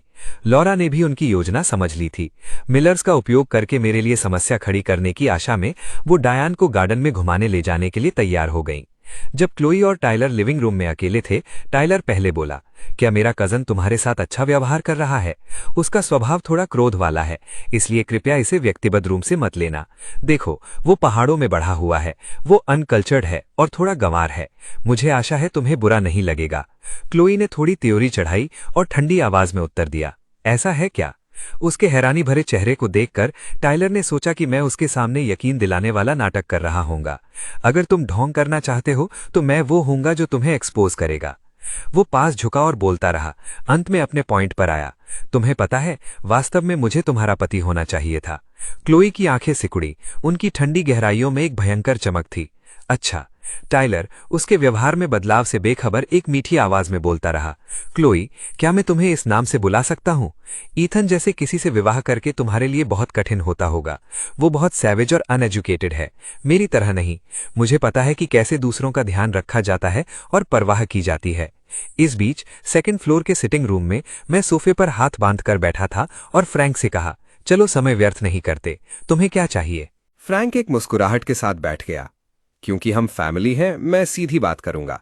मेरी कंपनी ने बैंक से कुछ पैसे लिए हैं, लेकिन हाल ही में हमें कुछ ऑपरेशनल इश्यूज का सामना करना पड़ा है और हम पेमेंट नहीं कर पा रहे हैं। हैमिल्टन्स के पास कभी कैश की कमी नहीं होती। मुझे उम्मीद थी कि तुम मुझे 10 मिलियन उधार दे सकोगे ताकि मैं इस मुश्किल वक्त से निकल सकूं। 10 मिलियन हैमिल्टन फैमिली के लिए वाकई एक ट्रिवियल अमाउंट थी। मैं मुस्कुराया। और मैं तुम्हें ये उधार क्यों दूं? फ्रैंक ने बेशर्मी से कहा, हम इन-लॉज हैं, है ना? और भूलना मत ईथन, अगर मिलर फैमिली ना होती तो तुम्हारी शादी इतने अमीर हैमिल्टन फैमिली में नहीं हुई होती। मैंने नफरत से देखा, कैसे ऑपरेशनल इश्यूज? क्या ये इसलिए नहीं है क्योंकि तुमने अपने सारे पैसे जुए में उड़ा दिए और अपना कर्ज ना चुका पाने की वजह से उन्हें भरने के लिए कंपनी फंड्स को एम्बेजल किया, जिस वजह से तुम लोन नहीं चुका पा रहे हो? हैमिल्टन्स ने तुम्हें एक सब्सटैंशियल सम दी थी जब मैरिज कॉन्ट्रैक्ट साइन हुआ था, लेकिन जब तुम्हें पता चला कि क्लोई पागल थी तो तुमने अपनी जगह लेने के लिए मुझे आगे कर दिया। क्या मैं गलत हूं? फ्रैंक दंग रह गया। उसे यकीन नहीं हो रहा था कि मुझे उसके जुए के कर्ज के बारे में पता था। यहां तक कि उसकी पत्नी को भी इसका अंदाजा नहीं था। मैंने अपनी बात जारी रखी, मैं हैमिल्टन्स द्वारा तुम्हें दिए गए पैसों के बारे में पूछने भी नहीं वाला था, लेकिन अब तुम्हारे पास यहां आने और 10 मिलियन और मांगने की ऑडेसिटी है। तुम में इतनी हिम्मत कहां से आई? इस पर फ्रैंक को गुस्सा आ गया। तुम ब्रैट, मैं तुम्हारा अंकल हूं, इस दुनिया में तुम्हारा एक लौता जिंदा रिश्तेदार हूं। तुम मुझसे ऐसे कैसे बात कर सकते हो? तो क्या हुआ अगर मैंने थोड़ी साजिश की? आखिर में तुम्हें हैमिल्टन फैमिली में शादी करने और लक्जरी की जिंदगी जीने का मौका मिला। मैंने मजाक उड़ाया। इस बकवास को सुनने की एकमात्र वजह यह है कि तुम मेरे पिता के भाई हो। अगर तुम कभी फिर से यहां परेशानी खड़ी करने आए तो मुझसे इतनी नम्रता की उम्मीद मत रखना। फ्रैंक को यकीन नहीं हो रहा था कि यह वही मीक पुश ओवर है जो कुछ दिन पहले था, लेकिन वो एक बड़ी रकम मांगने की तैयारी से आया था। ठीक है, तो अब तुम्हारे पर निकल आए हैं और अब तुम्हें अपने अंकल के लिए कोई इज्जत नहीं रही। मुझे बस हैरानी है कि क्या तुम्हें अब भी अपने पिता के लिए कोई इज्जत है? मैंने तेवर बदले। तुम किस बारे में बात कर रहे हो? तुम्हारे पेरेंट्स की मौत सालों पहले एक एक्सीडेंट में हुई थी। क्या तुम्हें जरा सी भी उत्सुकता नहीं है कि उनकी मौत असल में कैसे हुई थी? मुझे ये साफ तौर पर याद था। ये मेरे 10th बर्थडे की शाम थी। मेरे पेरेंट्स मेरे साथ सेलिब्रेट करने के लिए घर जल्दी आ रहे थे जब उनका एक बड़ा कार एक्सीडेंट हुआ और दोनों मारे गए। मैं उस वक्त बहुत छोटा था ये समझने के लिए कि इसमें कुछ सस्पिशियस था। फ्रैंक को अब ये बात उठाते हुए सुनकर मेरा दिल बैठ गया। मुझे एहसास हुआ कि वो क्रैश शायद डेलिब्रेट था। फ्रैंक ने आह भरी। तुम्हारे बेचारे पेरेंट्स, उनका कोई और परिवार नहीं था, इसलिए मैं ही था जिसे आकर उनके काम संभालने पड़े। तब भी मुझे लगा था कि कुछ सही नहीं है। मैंने बाद में कुछ छानबीन की और यकीनन मुझे कुछ मिला। मैंने उस पर दबाव डाला। तुम्हें क्या मिला? अगले ही पल उसके चेहरे पर एक कनिंग स्माइल फैल गई। देखो ईथन, ये फैमिली होने का फायदा है। जब चीजें गलत होती हैं तो सिर्फ फैमिली ही मदद कर सकता है। मैं जानता हूं कि मैं इन सालों में तुम्हारे लिए सबसे अच्छा अंकल नहीं रहा हूं, लेकिन तुम्हें याद रखना होगा मैं तुम्हारे पिता का एक लौता भाई हूं।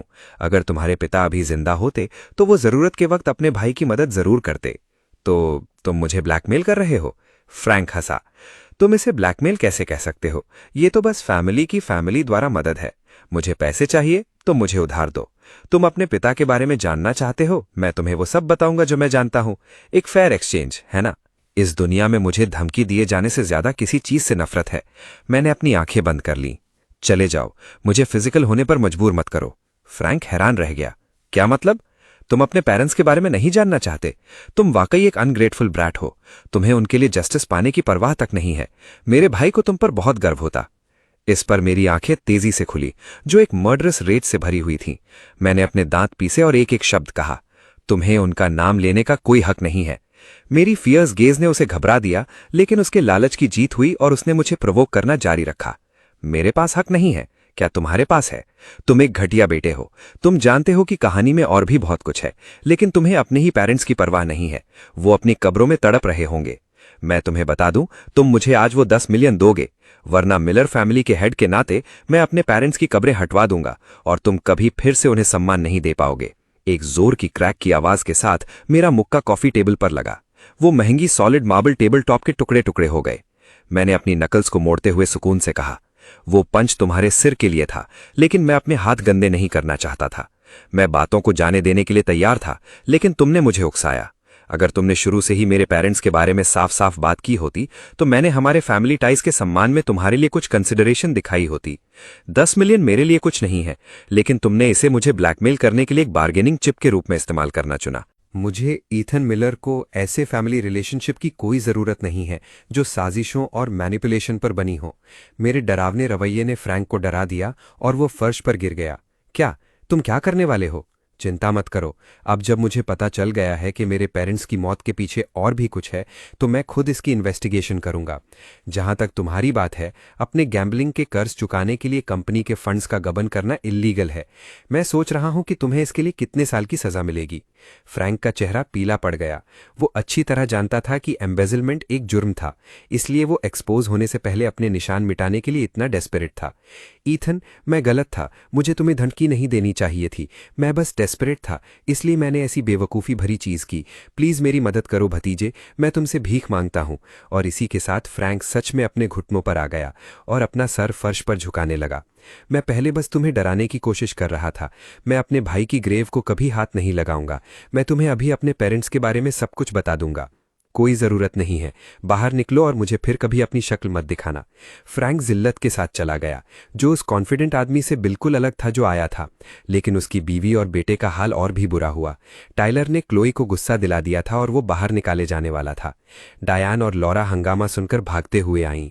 डायान ने ये मानते हुए कि मैं उसके बेटे को बाहर निकाल रहा हूं, बिना ये चेक किए कि मैं वहां हूं या नहीं, गालियां देना शुरू कर दी। इससे क्लोई को गुस्सा आ गया, जिसने अपने गार्ड्स को मां और बेटे को धक्के मारकर घर से बाहर निकालने का ऑर्डर दिया और उन्हें दोबारा कभी प्रॉपर्टी पर कदम रखने से बैन कर दिया।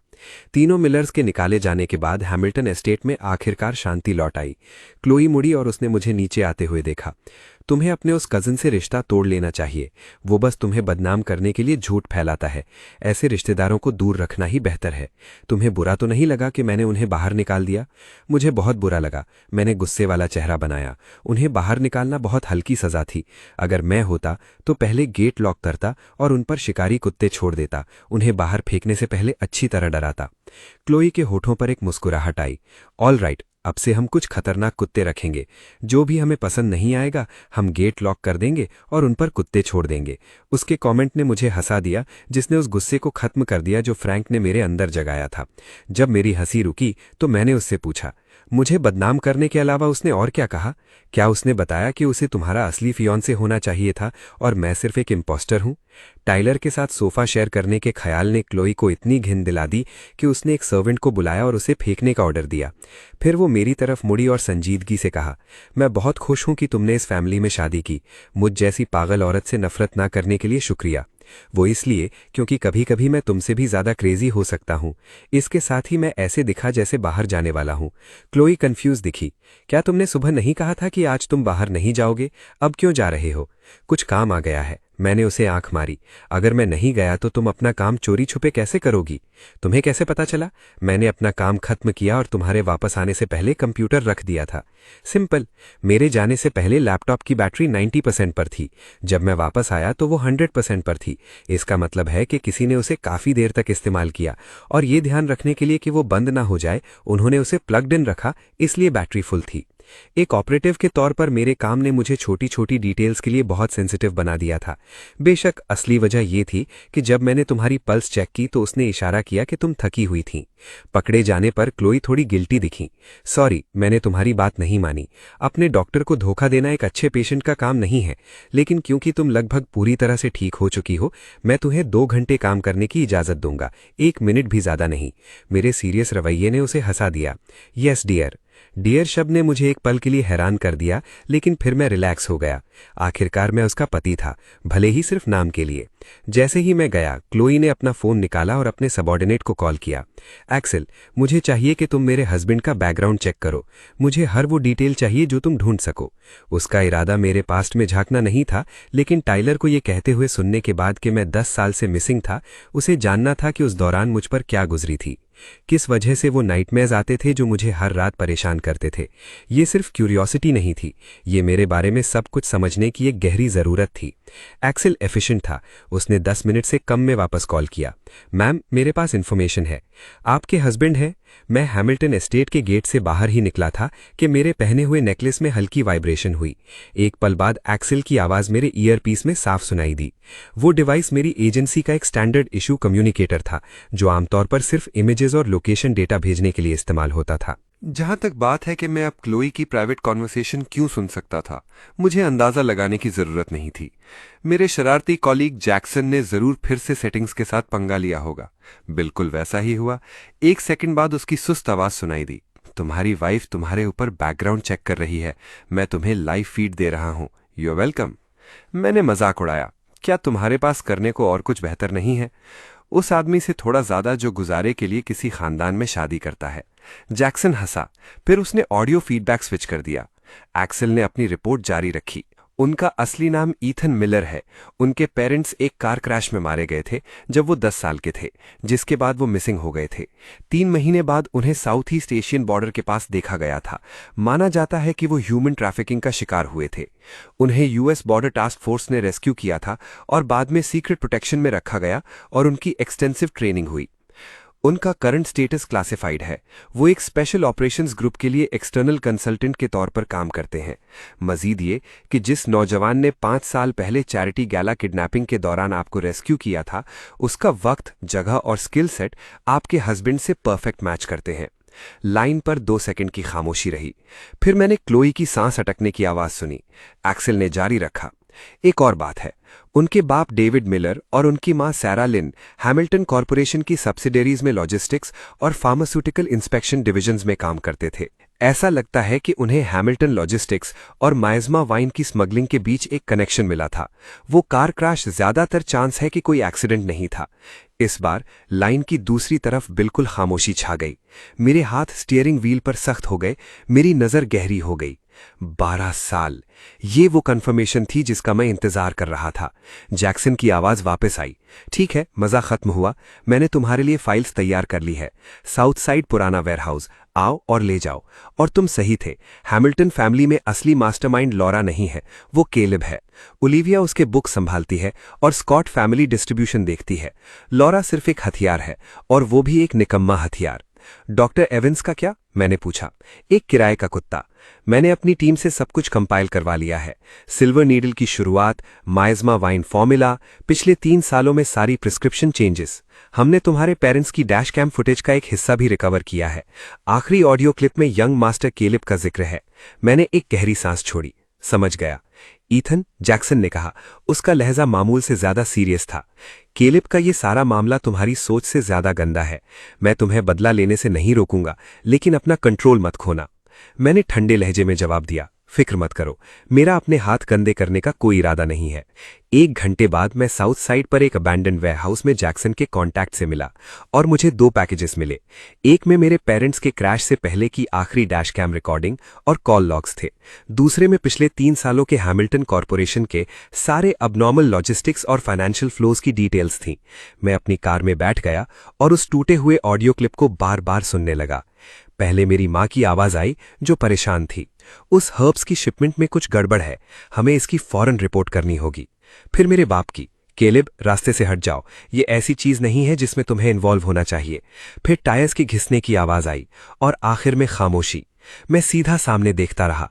मेरी उंगलियां स्टीयरिंग व्हील पर तब तक सख्त होती गईं जब तक मेरे नकल सफेद नहीं हो गए। तो ये बात थी। हैरत नहीं कि मेरे पेरेंट्स क्यों मारे गए, हैरत नहीं कि उसके बाद होने वाले हंगामे में मुझे किडनैप क्यों किया गया था, हैरत नहीं कि जिन सुरागों का मैं सालों से पीछा कर रहा था वो घूम फिरकर हैमिल्टन फैमिली तक ही क्यों आते थे। 12 सालों से केलिब स्कॉट फैमिली के गंदे काम कर रहा था और 3 साल पहले क्लोई को भी वही राज पता चल गया था, इसलिए वो पागल हो गई थी। नहीं, उन्होंने उसे पागल बनाया था। जब तक मैं हैमिल्टन एस्टेट वापस पहुंचा तब तक अंधेरा हो चुका था। मैंने अपने कमरे का दरवाजा खोला और देखा कि क्लोई खिड़की के पास बैठी थी। मैंने लाइट्स बंद थीं, सिर्फ एक छोटा सा वॉल लैंप उस पर हल्की रोशनी डाल रहा था। उसने मेरे अंदर आने की आवाज सुनी और धीरे से अपना सर घुमाया। आज उसकी आंखें अलग थीं, गैर फितरी तौर पर खामोश और बिल्कुल साफ। उसके हाथ में एक छोटा सा क्रेसेंट शेप्ड जेड पेंडेंट था। जैसे ही मैंने उसे देखा मैं वहीं जम गया। वो धीमी आवाज में बोली, 5 साल पहले बॉर्डर पर उस किडनैपिंग के दौरान जिस शख्स ने मुझे बचाया था वो तुम थे, है ना? मैंने कोई जवाब नहीं दिया, बस दरवाजा बंद किया और उसके सामने बैठ गया। उसने अपना हाथ उठाया और जेड पेंडेंट को टेबल पर रख दिया। उसकी आवाज थोड़ी कांप रही थी। उस दिन तुमने मुझे वेयरहाउस से बाहर निकाला था। बारिश हो रही थी। तुमने मुझे अपनी जैकेट दी थी, भले ही तुम्हारे शोल्डर पर चाकू लगा था, और तुमने झूठ बोला। मुझे कहा कि ये सिर्फ एक खराश है। तुम उसके बाद इतनी जल्दी में गए कि तुमने इसे कार में ही छोड़ दिया। मैं 5 साल से तुम्हें ढूंढ रही हूं। मैंने नीचे पेंडेंट की तरफ देखा और मुझे मुस्कुराने की एक अजीब सी ख्वाहिश हुई। इस औरत की याददाश्त यकीनन बहुत तेज थी। मैंने अपना हाथ ऊपर किया और अपना नेकलेस उतारा, जिससे जेड पेंडेंट का दूसरा आधा हिस्सा लटक रहा था। मैंने उसे उसके पेंडेंट के साथ रखा और वो दोनों टुकड़े एक दूसरे में बिल्कुल सही फिट हो गए।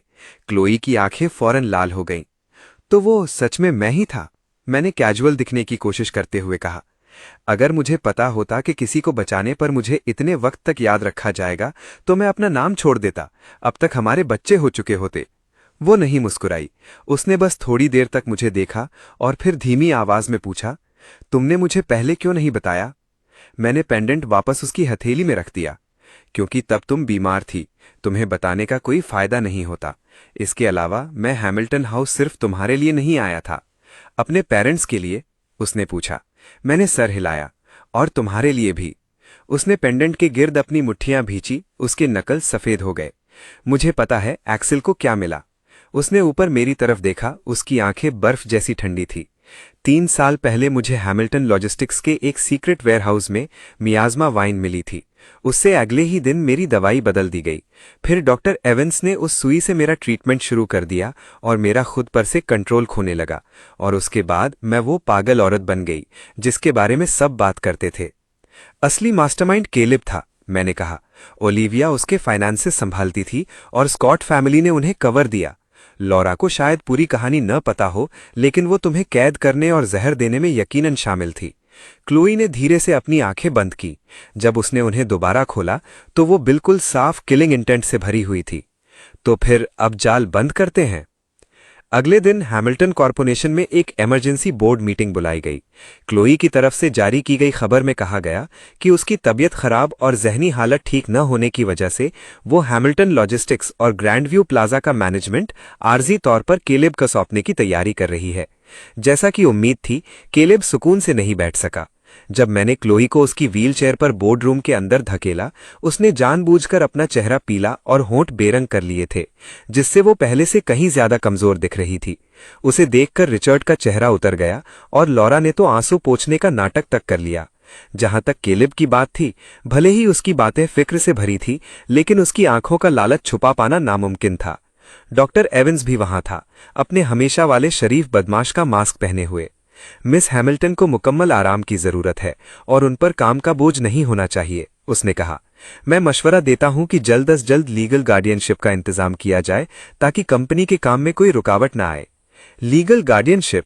मैं क्लोई के पीछे खड़ा हुआ और हंसा। डॉक्टर एवंस, एक नीम हकीम जिसके ट्रीटमेंट्स उसके मरीज को सिर्फ और पागल बनाते हैं, क्या तुम्हें लगता है कि तुम्हें ऐसी बात मशवरा देने का हक भी है? केलेब के चेहरे का रंग उड़ गया।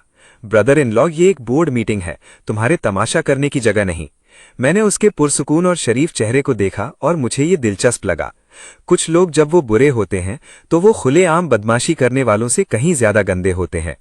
क्लोई ने अपनी आंखें झुका ली, जानबूझकर अपनी कनपटियां मलते हुए, और कमजोर आवाज में कहा, केलेब, तुम इसे संभालो। उसकी बात सुनकर केलेब की आंखों की चमक तकरीबन बेकाबू हो गई। उसने फौरन अपने सेक्रेटरी को डॉक्यूमेंट्स आगे लाने का इशारा किया और साथ ही हमदर्दी का नाटक भी किया। फिक्र मत करो क्लोई, मैं सिर्फ आर्जी तौर पर जिम्मेदारी ले रहा हूं। जब तुम बेहतर हो जाओगी तो कंपनी फिर से तुम्हारी होगी। मैं मुस्कुराया और रिमोट पर एक बटन दबाया। अगले ही सेकंड बोर्ड रूम की बड़ी स्क्रीन रोशन हो गई। पहली वीडियो 3 साल पहले की सीक्रेट वेयरहाउस की सर्वेलेंस फुटेज थी। इसमें दिखाया गया कि क्लोई वेयरहाउस का दरवाजा धकेलती है और सामने केलेब और उसके आदमी खड़े होते हैं। वो उससे मियाज़मा वाइन के बारे में सवाल कर रही थी और वो एक खौफनाक और बदनीयत मुस्कुराहट मुस्कुरा रहा था। दूसरी वीडियो में डॉक्टर एवंस को चुपके से प्रिस्क्रिप्शंस बदलते और उसकी दवाई में मियाज़मा वाइन मिलाते दिखाया गया। तीसरी में मिस्टर वॉलिस को रिश्वत लेते, लॉक्स बदलते और उसके फ्लोर तक रास्ता बंद करते हुए दिखाया गया। चौथी वीडियो में हैमिल्टन लॉजिस्टिक्स और स्कॉट फैमिली के प्राइवेट वेयरहाउसेस के बीच होने वाले ट्रांजैक्शंस के फाइनेंशियल रिकॉर्ड्स दिखाए गए। बोर्ड रूम में अफरा तफरी मच गई। केलेब का चेहरा रंगहीन हो गया। डॉक्टर एवंस के पैरों ने साथ छोड़ दिया, जिससे वो अपनी चेयर पर गिर गया। ये नामुमकिन है। ओलिविया झट से खड़ी हो गई। ये सब बनावटी है। बनावटी? मैंने धीरे से कहा। तो फिर इस ऑडियो क्लिप का क्या? मैंने आखिरी फाइल चलाई। मेरी मां की घबराई हुई आवाज कमरे में गूंज उठी और उसके बाद मेरे पिता की, केलेब, रास्ते से हट जाओ। केलेब का सब्र पूरी तरह टूट गया। मैं उसकी तरफ बढ़ा। मेरी आवाज डरावनी हद तक शांत थी। 12 साल पहले तुमने मेरे पेरेंट्स का खून किया था। 3 साल पहले तुमने मेरी बीवी को पागल कर दिया था। केलेब, मुझे बताओ, आज मैं तुम्हारा शुक्रिया कैसे अदा करूं? वो पीछे लड़खड़ाया और झूठ बोलकर बचने की कोशिश करने लगा। तुम्हारे पास क्या सबूत है कि मैंने किसी का खून किया? यह सिर्फ एक रिकॉर्डिंग है। तो फिर मैं तुम्हें सबूत देता हूं। क्लोई, जो अब तक खामोश थी, अचानक अपनी व्हीलचेयर से खड़ी हो गई। वो एक एक कदम चलकर केलेब के सामने आई। उसकी आंखें खंजर की तरह थी। 3 साल पहले उस वेयरहाउस में तुमने मुझसे कहा था, क्लोई, हैमिल्टन एम्पायर एक औरत के अकेले संभालने के लिए बहुत बड़ा है।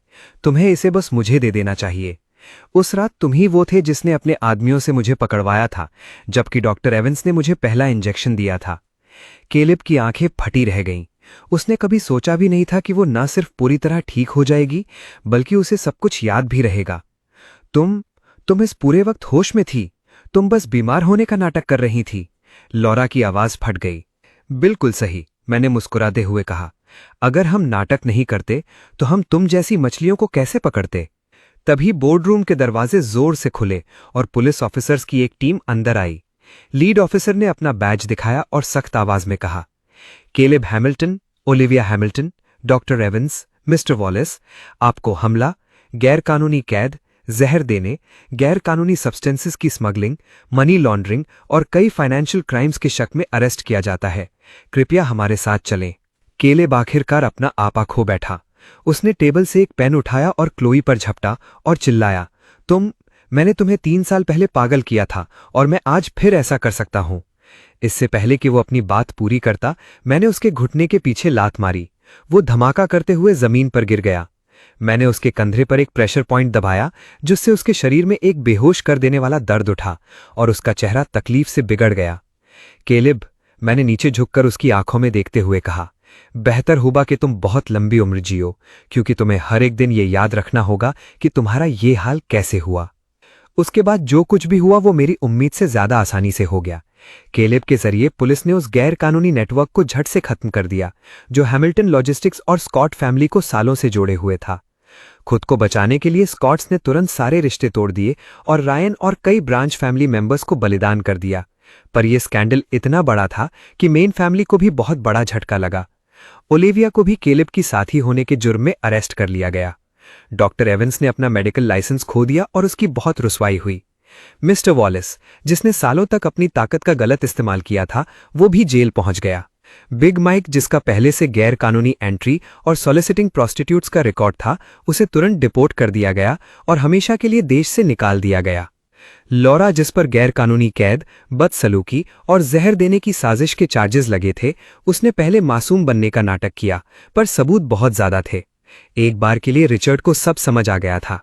उसने लॉरा को डिवोर्स दे दिया और कंपनी में अपने सारे मैनेजरियल राइट्स छोड़ दिए। उसने मासूम होने का दावा करने की हिम्मत नहीं की। मैंने बाद में सुना कि वो अक्सर क्लोई की मां की कब्र पर घंटों अकेला बैठा रहता था। शायद आखिरकार उसे पछतावा हो रहा था। लियो पहले बहुत डरा हुआ था, पर आखिर में उसने ईमानदारी से गवाही दी। क्लोई ने उसे पूरी तरह तबाह नहीं किया। उसने बस उसे पढ़ने के लिए बाहर भेज दिया और वार्निंग दी कि अगर वो कभी वापस आया और परेशानी खड़ी की तो वो उसके पैर तोड़ देगी। फे, उसकी दूसरी बहन, कभी इन साजिशों में शामिल नहीं थी और उसने कंपनी की चैरिटेबल फाउंडेशन संभाल ली, जहां उसने काफी अच्छा काम किया। जहां तक मेरे अंकल फ्रैंक की बात है, मुझे एक उंगली भी उठानी नहीं पड़ी। जैक्सन की टीम ने आसानी से उसकी एम्बेजलमेंट, गैम्बलिंग और मेरी विरासत की चोरी के सारे सबूत अथॉरिटीज को भेज दिए और उसे उसी दिन अरेस्ट कर लिया गया। डायन ने उनका घर और गाड़ियां बेच दी ताकि उसका कर्ज चुका सके, पर फिर भी पैसे कम पड़ गए। टाइलर की किस्मत तो और भी बुरी थी। रायन स्कॉट को दुश्मन बनाने और हैमिल्टन से अपने रिश्ते खोने के बाद वो रुसवाई के साथ क्लीवलैंड वापस चला गया और फिर उसके बारे में कभी नहीं सुना गया। ग्रैंड व्यू प्लाजा में मिस्टर ली अपनी जनरल मैनेजर की पोजीशन पर बरकरार रहे और वो जवान सेल्स एसोसिएट काफी काबिल साबित हुई और स्टोर मैनेजर से रीजनल डायरेक्टर बन गई। हर बार जब वो मुझे देखती वो बहुत ज्यादा एक्साइटेड हो जाती और मुझे मिस्टर बॉसमैन बुलाती, जिससे हमेशा मेरे सर में दर्द हो जाता।